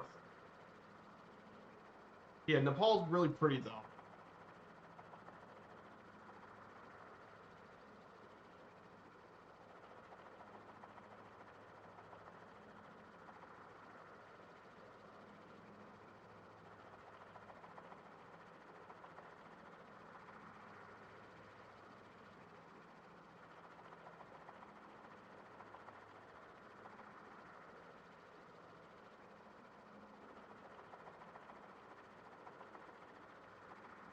We're about to reach New London here soon, but based on transportation, it'll still take you another 6 months. Hey, I have faith in both you and MDA. You both will get through it. I hope you do it. It's well worth doing the around world trip. I've done so plenty of times. I've done so with the DC-3, so if I can do it in the DC-3 and to deal with it, vintage autopilot, I can deal with it. I think you guys are the bananas that won't have to. So the transportation here in Connecticut is quite being a small state. Most of the transportation's in the road with highways, including that of I-95, I-84, and I-91, are some of the major parts of the highway system. Connecticut's also a very bicycle community, having some of the highest bicycle rates of bicycle ownership in the country, particularly that of New Haven. A lot of it has to do with Yale. Rail transportation is also popular between New Haven and New York Century's terminal, served by a lot of rail commuter services, which is often a great way to beat the traffic, obviously. And buses are quite important too. In terms of the state, by far the biggest airport in the state is Bradley International. It's actually just 15 miles north of Hartford. And it's the second biggest airport in the New England region after Boston. But we didn't fly out of there today. We actually flew out of smaller GA airport, Brainerd. But there's also a lot of other airports. Main residents in Central Center, Connecticut actually go to JFK and Newark airports for international flights, while smaller services is at Tweed, New Haven. Are mainly, and there's quite a few GA stuff there for general aviation. Yeah, you have to change every planes every 12, 13 lanes. Ah, gotcha. So next is the Cessna Oh, the Caravan's a good choice. I've always liked flying the Caravan. The Caravan's always a great little bird to fly. And I like the fact now it's got floats too. So they now finally got a floats version for it. Long overdue for that version.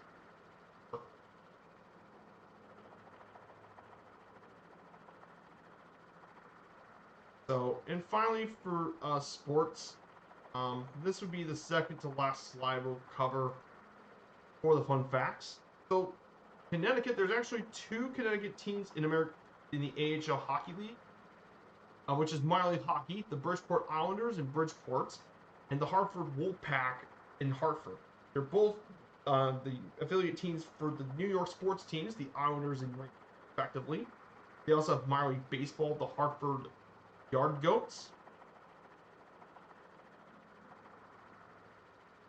as well. However, Connecticut used to actually, at one point, there's also a lot of minor leagues, there's also other events. The PGA Tour has played in Hartford since 1952. The Travelers Championship now is in Hartford. And there's also a really well-known racetrack, Lime Rock Park, which is home to various motorsport races. Of course, at one point in time, between 1975 to 1997, Hartford actually had a Major League sports team, the NHL's Hartford Whalers. And they played at the Hartford Civic Center until they moved to Raleigh, North Carolina to become the Carolina Hurricanes. Yes, they used to have a Major League sports team. Pretty interesting. Wherever it flies, it needs parachutes. I went into a mountain earlier. Balls. You probably said, oh, balls.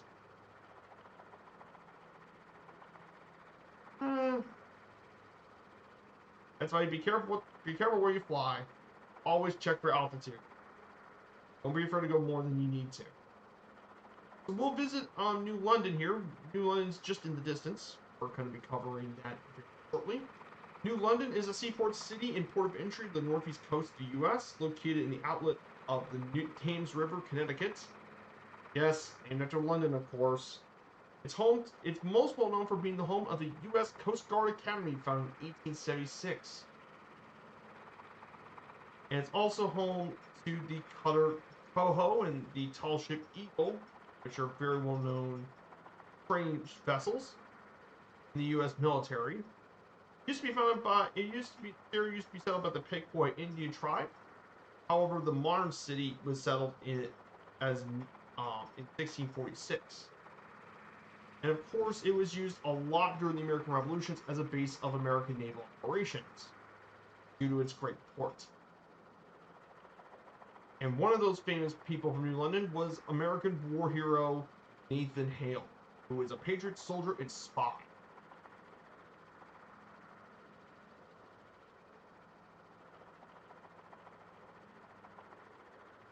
And of course, this was a major part of. It was also one of the busiest whaling ports in the world for whaling. Yes, because people used to hunt whales for their meat and blubber, and mainly it was their oil, funnily enough, because back in the old days, before synthetic stuff was produced, where do you think you get oil to power your gas-powered lanterns and all that? You have to get it from, well, whaling.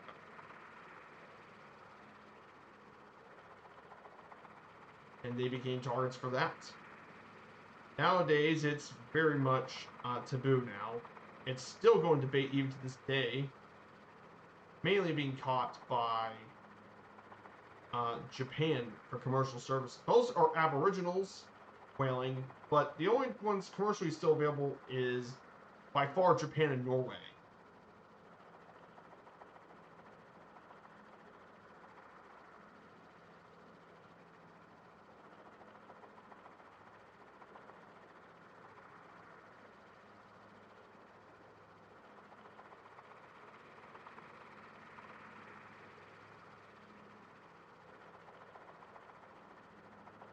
Of course, nearby New London, um,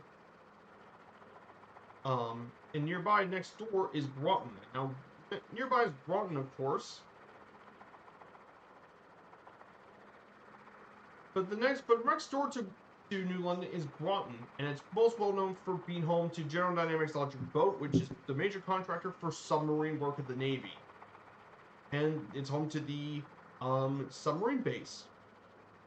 It's also home of the pharmaceutical company Pfizer. Is a major employer here too. But yeah, this was a major part for submarine warfare. Especially produced several major subs, most notably, the USS Cuttlefish, one of the victory boats of the United States, and of course, the world's first nuclear-powered submarine was built, USS Nautilus, which is now a museum ship. You can visit it at the Submarine Force Library Museum. So yes, you can take a tour of the USS Nautilus. So, if you love your military history, this would be a great place to visit, especially for naval heritage.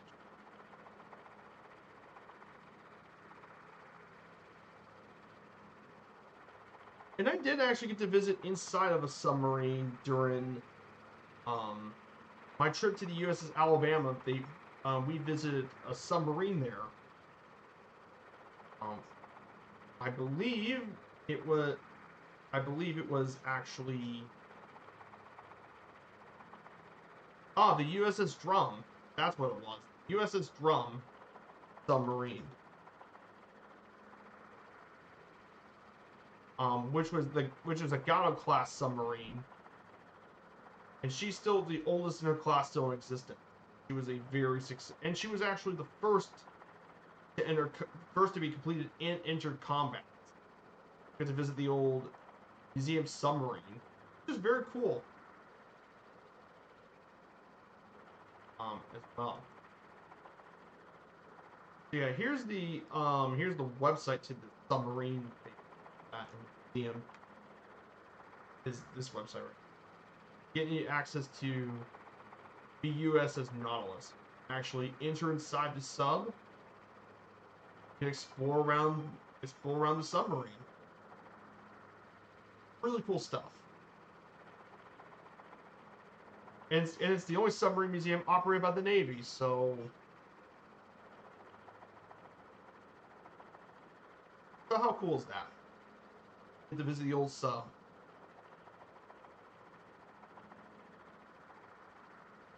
Such a cool piece of American history. Yes, they put a nuclear reactor inside the sub. Don't mess with the powers of submarine warfare. Yeah, and more fun fact about that Nautilus too.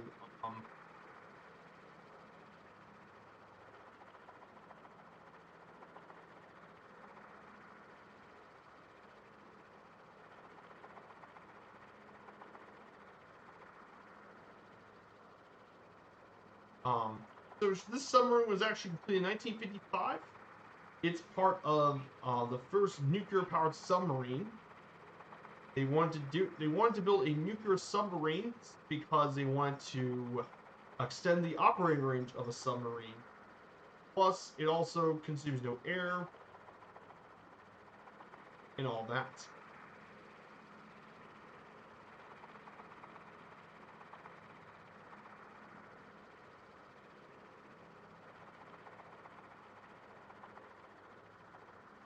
And she was a really unique submarine too. She was powered by a 13,000 horsepower nuclear reactor. And she can go up to 26 miles an hour underwater too. She's about 3,500 tons in the surface, submerged down to 4,000. And she's armed with 6 torpedo tubes of it. And she has a complement of 13 officers and 92 enlisted sailors. And she served from the 50s to 1980.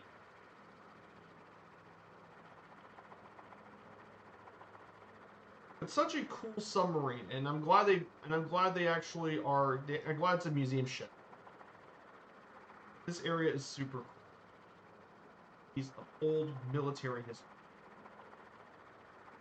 Good old Nautilus.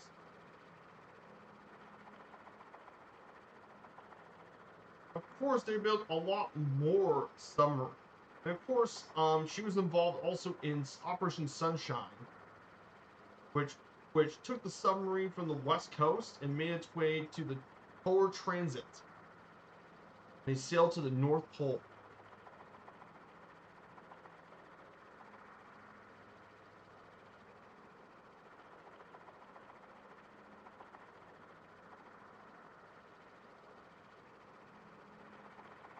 Yeah, how cool is that?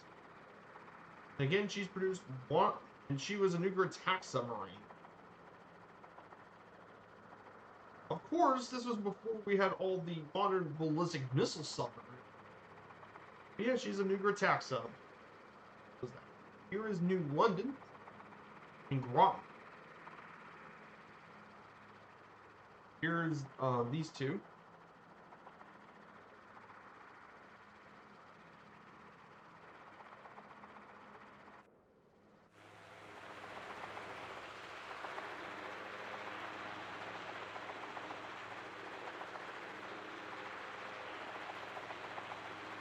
Yeah, pretty cool stuff. I hope you guys like the history stuff, but I thought this would be a really cool way to explore the world in a whole new light. Of course, our second stop is at Groton New London Airport. This would be a general aviation facility, by the way.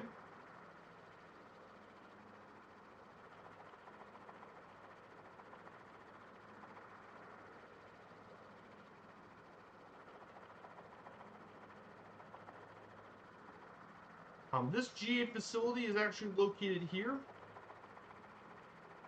This GA facility was opened back in 1929. It was actually the first airport in the state of Connecticut. Originally called Trumbull Airport, named after the governor. It was used as a first Air Force group training base during World War II. It was mainly used to train the P-47 Thunderbolts. Then it was turned to the U.S. Navy for more training of planes like F-6S Hellcats, F-4U Corsairs, and TBMs. Then post-war, it returned back to the state of Connecticut and became one of two state-owned airports with commercial services.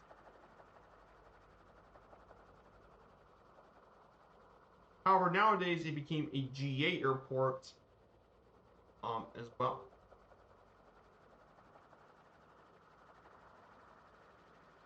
It mainly has some FBOs, but it's mainly used for general aviation now.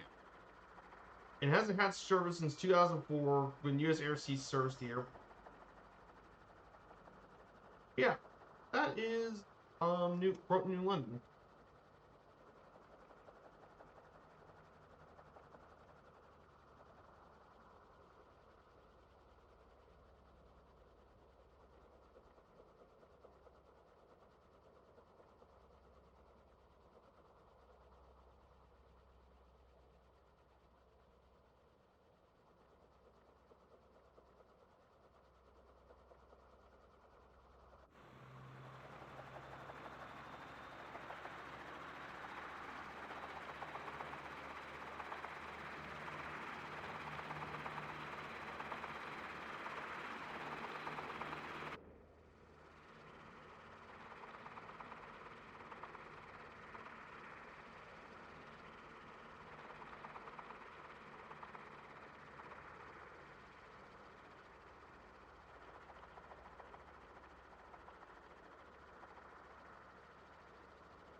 This is our second stop of the day here in New London. Just to briefly have a stop here.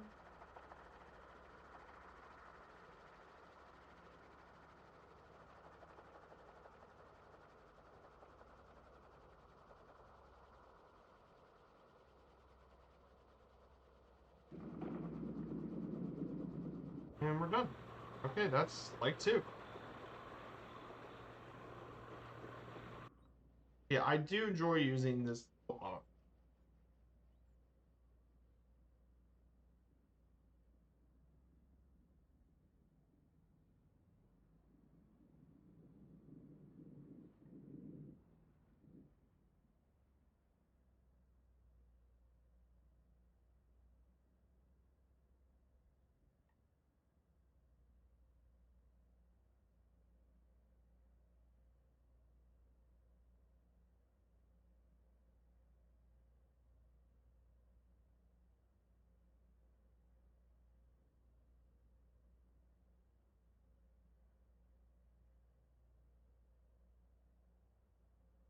We'll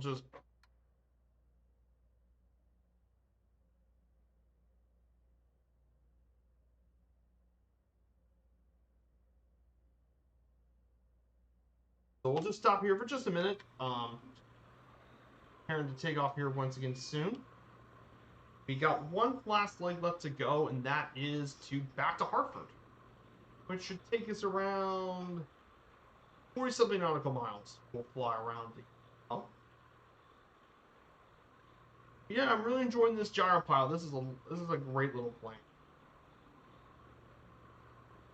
Gyropile's a lot of fun.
Let's go ahead and prepare for the last leg. Let's go ahead and get to the last leg of the stream. We're going to go ahead and make our way over to Hartford, Connecticut.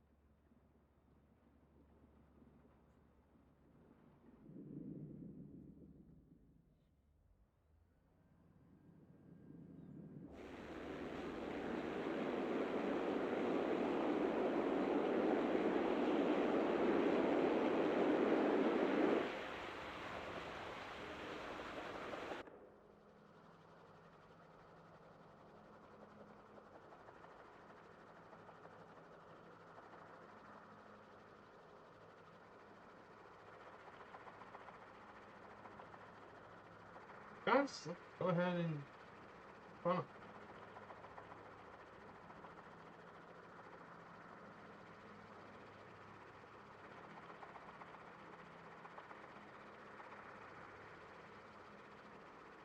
So basically, we're about to reach the end of this stream. We're about to make our way. Hey, Kingsman, good to see you. Hello from Liverpool, my dude. Good to see you, Kingsman. It's been a while. Hope you're doing well.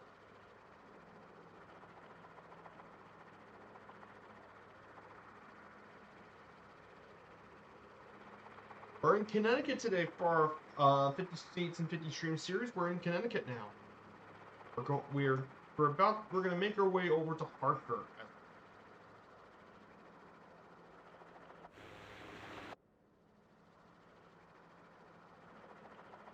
So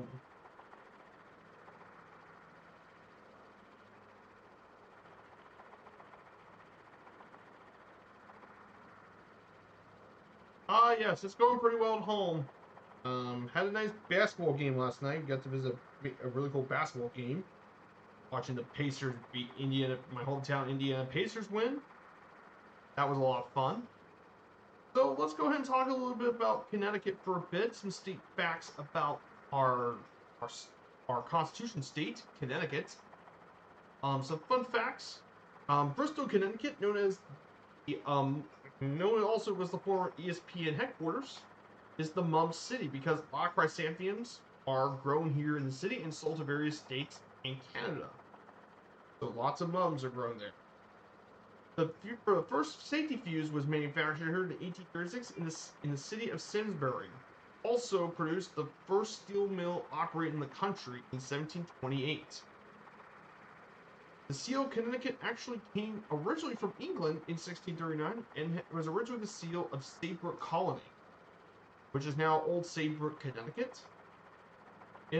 It's home to the oldest newspaper still published here, the Hartford Courant, which was established back in 1764. Of course, the official submarine museum of the U.S. Navy is located in Groton, which we flew over earlier. The Submarine Force Museum, home to the famous ship, the USS Nautilus, the first nuclear-powered submarine, which is really cool. Got to talk a little bit about it. And finally, in colonial New Haven, they cut pumpkins as guides for haircuts. Because of it, these New Englands were known as pumpkin heads. So yeah, if you ever heard of that nickname, probably because of that too. And finally, of course, for some notable people, there are a lot of people, but here are some of the most well-known people. Oh, just like it. Ethan Allen from Litchfield, soldier of the American Revolution. Of course, can't talk about Benedict without American Revolutionary figures. Then American Revolutionary General and Trader Benedict Arnold. And by the way, we're coming up to Norwich soon, so we'll fly over where Benedict Arnold was.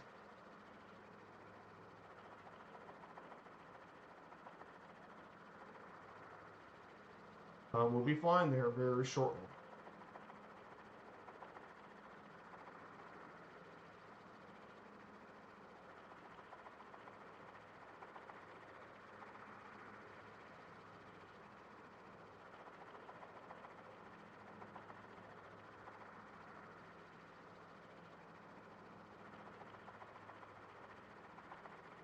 You also have P.D. Barham from Bethel, Connecticut, the famous circus showman himself. Henry Ward Beecher, clergyman from Litchfield. Abolitionist John Brown from Torrington. Harfield's home to Samuel Colt, the famous firearms inventor, who produced Colt manufacturing, produced some of those most iconic handguns in history. Charles Goodyear, the famous inventor of the Goodyear tires, he was from New Haven. Nathaniel Hale, legendary American war hero from Coventry, Connecticut. Robert N. Hall from New Haven. Actress Katharine Hepburn from Hartford. Famous author Harry Beecher Stowe from Litchfield, and the Webster Dictionary, the guy who made the Webster Dictionary, Noah Webster from West Hartford. Yeah, lots of very famous people. Connecticut, despite being a small state, again, lots of history. Oh yeah, in the sports thing too. Contrary to what I said earlier, they do have one professional Major League Sports team. The Connecticut Sun of the Women's National Basketball Association, the only professional sports team based in the city.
So, in fact, they play right here in front of us, the Mohegan Sun.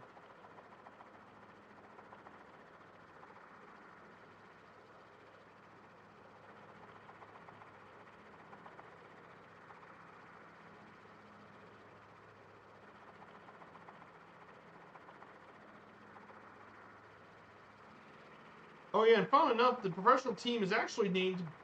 They're actually the only. They become the first. It's actually owned by the Mohegan tribe. Actually, bought the team and relocated to their casino, the American Mohegan Sun.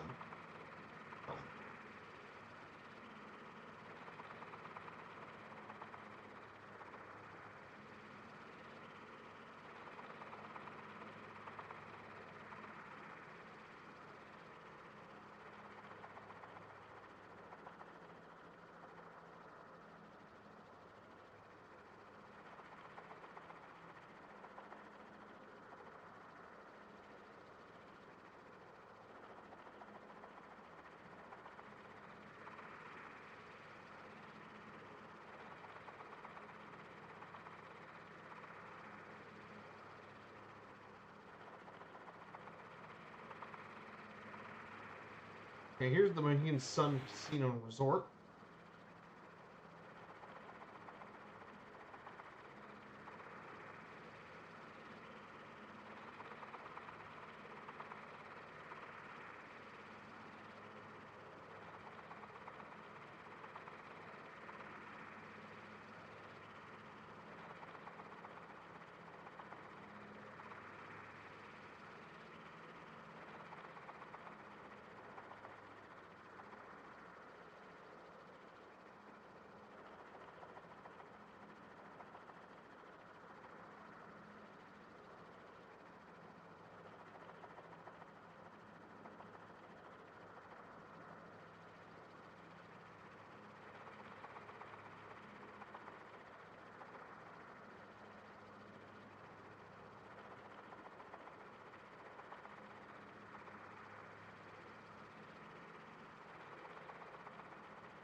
And here's Norwich, where Benedict Arnold was from. Go ahead and turn left. And prepare our way back to Hartford, Connecticut. Hartford. There's a lot to talk about Hartford that you guys should probably know of. Hartford is the capital of Connecticut. Its metropolitan area is 121,000, which is second largest in the state. However, its metropolitan area is the largest. It's also one of the oldest cities in the country, founded in 1635. It's home to the country's oldest public art museum, publicly funded park, oldest contains published newspaper, and the oldest school for deaf children. Also home to the Mark Twain House, where Mark Twain wrote his most famous works. It's been the sole capital of the state since 1875, and at several points was the richest city in the country. However, since 2015, ironically, it was one of the poorest cities in the country. Ironically, despite Connecticut being a rich, wealthy state, Hartford's actually kind of poor, which is pretty crazy. Downtown Hartford, however, Greater Hartford was actually pretty rich, known as the insurance capital of the world and America's filing cabinet, home to many of any insurance company, region's major industry. Hartford has a rich culture and history, mainly with its cuisine. In fact, the first American cookbook was made in 1796. American Cookery: The Art of Dressing Viands, Fish, Poultry, and Vegetables by Amelia Simmons. It included recipes for squash and cornmeal, as well as the first published recipe for pumpkin pie.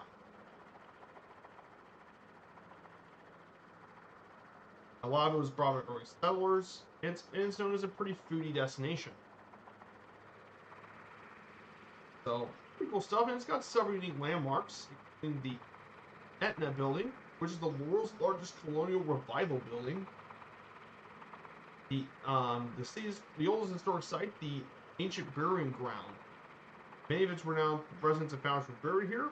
Of course, the cult family estate Armsmere, which is home to Samuel Colt, where he put his estate at. And of course, the Colt Armory, which is where it produced the Colt Manufacturing Company firearm.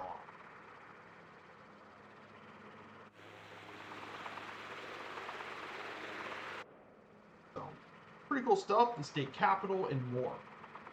But lots of different stuff here too. Tons of really cool stuff. Lots of infrastructure here. And our final stop is Hartford Brainerd Airport. That is our last stop. It is the main GA airport of the city of Hartford, named after Newton Brainerd. It was opened in 1921 in a former cow pasture. And also this is where both Amelia Earhart and Charles Lindbergh landed there as well. It was mainly used for small passenger flights for its first decade. However, in 1933, they opened traffic with D3. However, surprise, surprise, this airport couldn't actually handle the D3. heavier planes became common, so they did a blacktop runway to replace the grass. However, that lasted until post-World War II. As a result, all of them moved to the brand new Bradley Airport post-war. And by 1950, all commercial carriers are located, so it became a GA airport for small GA planes. There have been talks about closing this airport since the 50s, following it. There are multiple people that propose closing it and moved it to Rochester Field in East Hartford. But apparently, they have more proposals over the next couple decades, but they still haven't done anything new. However, this airport is not closed. Pretty interesting to go at.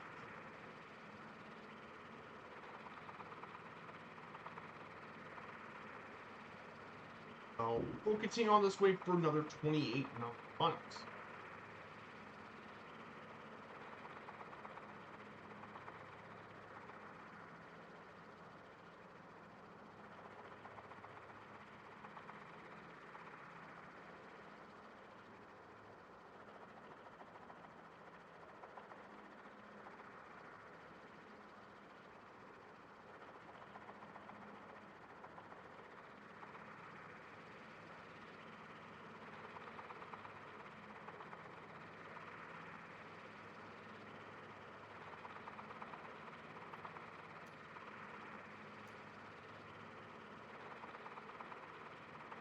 So we're just around 26 nautical miles left to our final stop here in Hartford. So we're getting very, very close to our finale. So hope you guys are liking this stream. I hope you guys are enjoying this. We learn more about the United States of America.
Yeah, I really enjoyed flying this little guy. I think it's a really cool aircraft.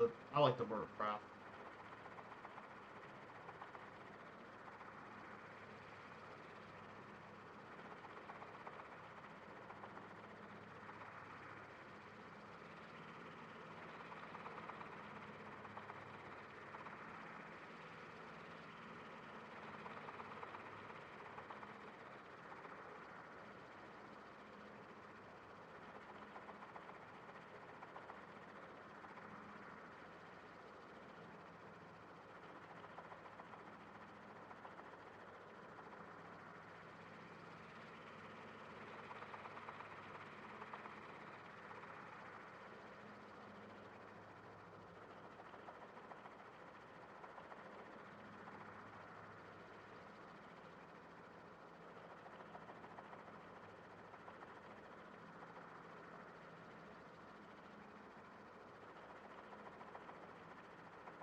Here it is, guys.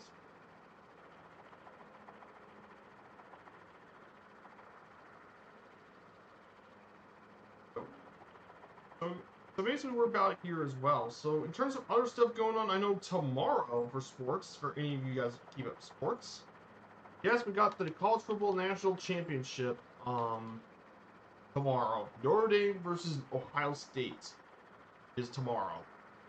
So I'm hoping that I hope Notre Dame wins the national championship. I want the national title to go back to the state of Indiana.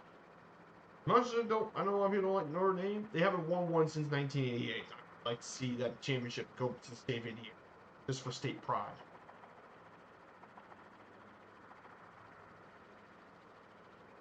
And also, the rest of the NFL playoff games are today. Rams, Eagles, Ravens, Bills. I mean, here's something pretty funny. You know, the Rams could beat the Eagles, and if that's the case, and the Rams beat the Eagles, then we basically have the NFC. We have the Rams and Commanders for the Super Bowl. Talk about a very unlikely thing to Super Bowl. Imagine seeing the Commanders in the Super Bowl. And I hope it'd be Commanders Bills. That would be pretty fun. Imagine rookie Jane Daniels winning his first one.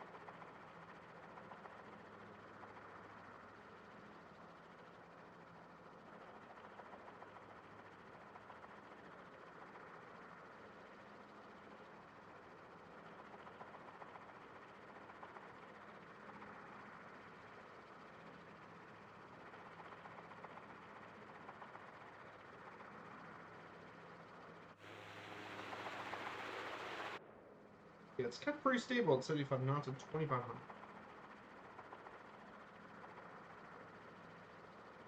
Here we go, guys. Hartford's coming up.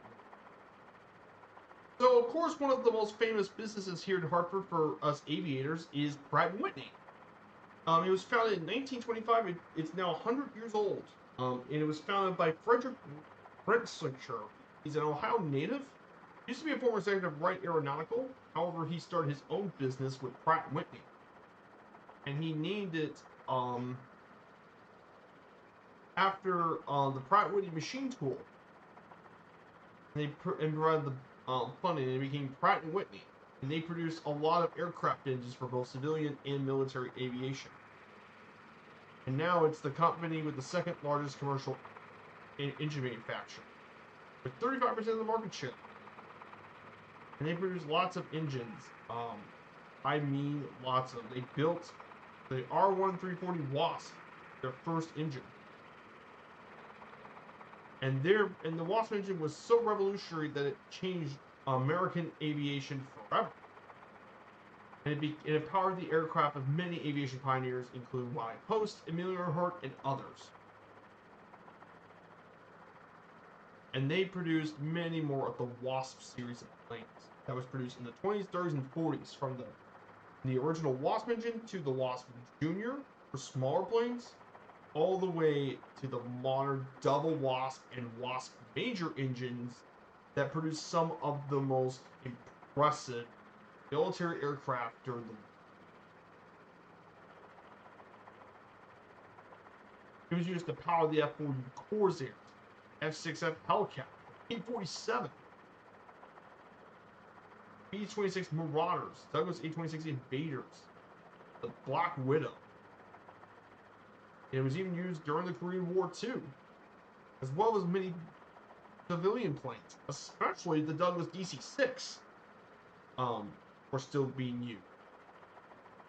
And that's just the double Wasp. But yeah, used in so many aircraft. It is really great. And nowadays it's become a major jet aviation engine. It produced a lot of turbojet engines. including most recently the J25 engines that were produced, well, and more modern engines. They produced many more of the modern turbofan engines as well. The point is that Connecticut has a long history with manufacturing stuff that people kind of forget about.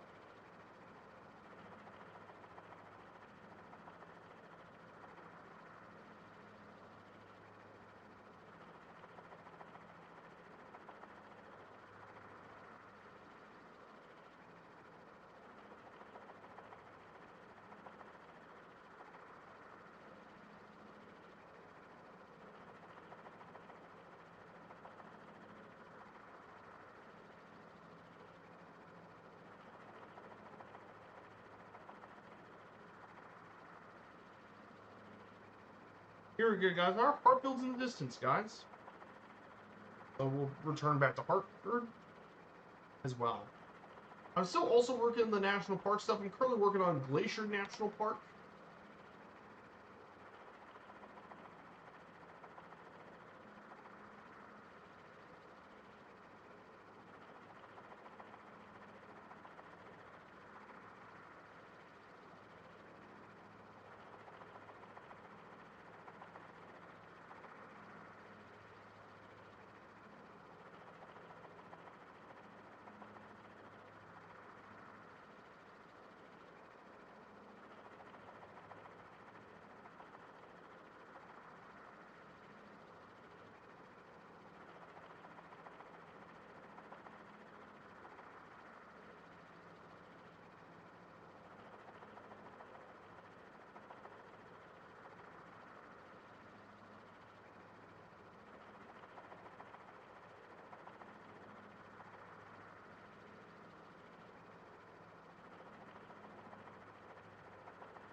Here, guys, is East Hartford. We're about to fly over the Pratt & Whitney plant at the former Regular Field.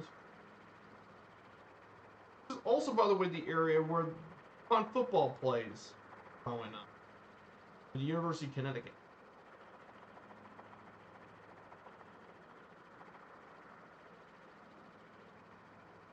Oh yeah, by the way, for sports too, college sports are a big deal. The two big ones being Yale and UConn are the two big ones in the States. Yale historically was the more successful athletics program historically, but nowadays it's all UConn, particularly that in basketball. UConn has become since a major basketball powerhouse for both men's and women's basketball.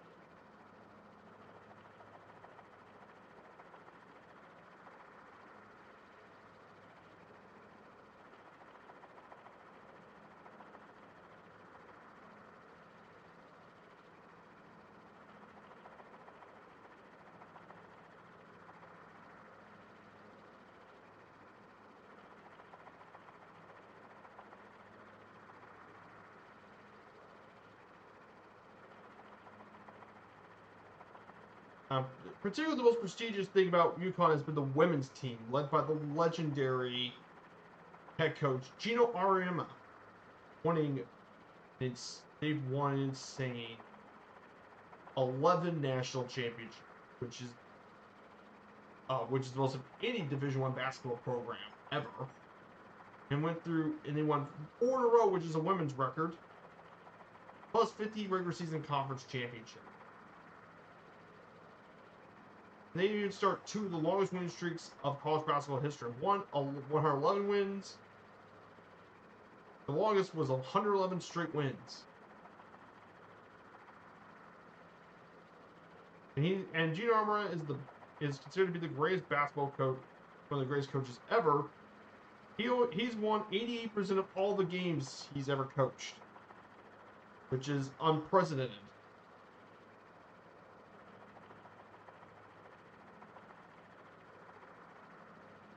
He's one of the greatest coaches ever.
here's East Hartford.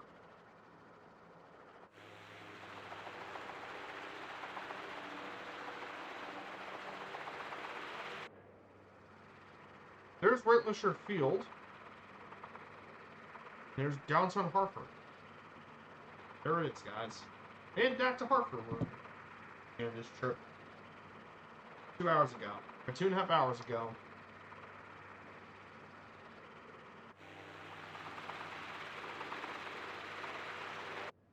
Here's the Pratt Whitney plant, Hartford.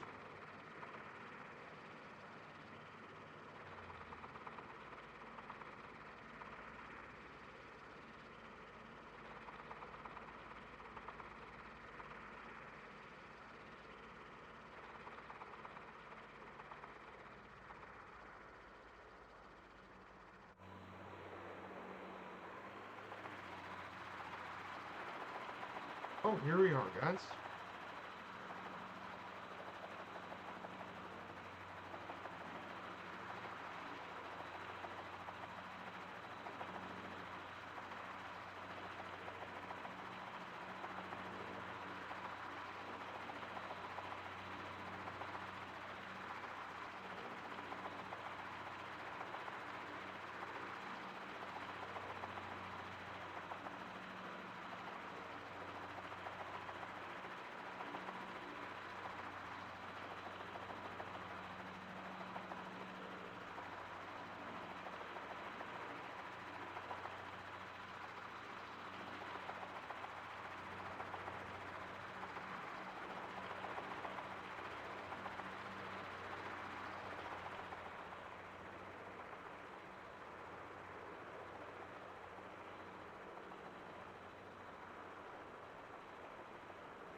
Unfortunately, for some reason, Hartford doesn't have any federal geometry, despite being the fact it's capital Connecticut.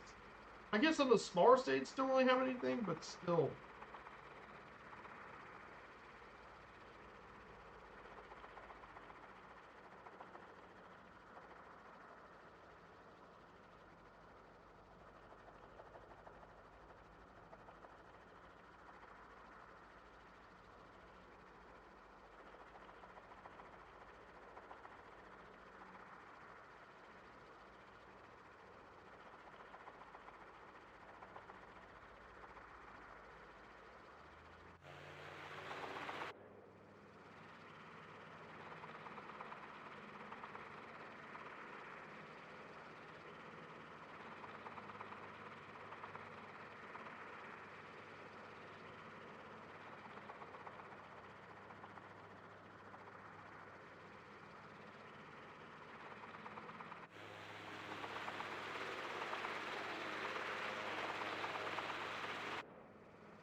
Let's go on Hartford for a bit.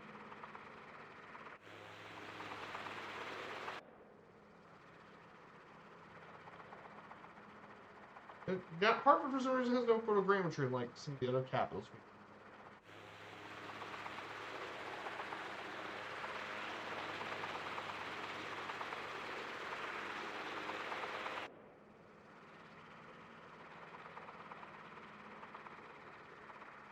Yep, we're going to go ahead and land at the airport.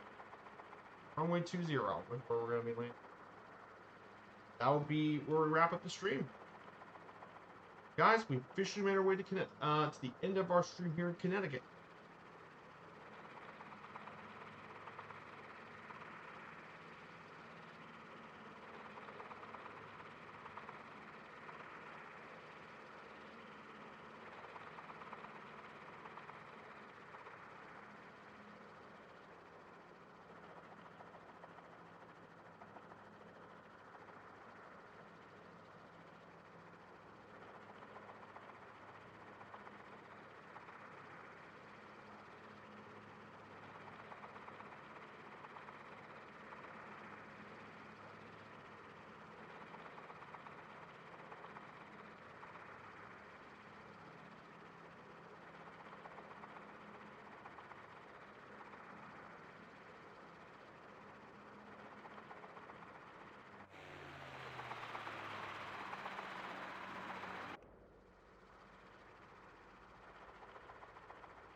And here we are.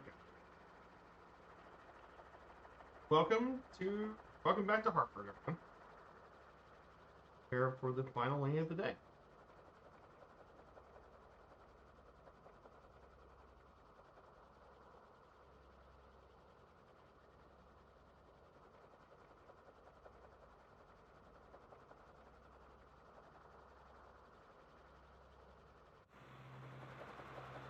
So I think Murph's still on, so I think we can still rate his channel here. So let's go ahead and land. Touchdown. Another great landing. Negative 116 FPM for this last landing. Guys, I think that wraps up the stream. Start and down.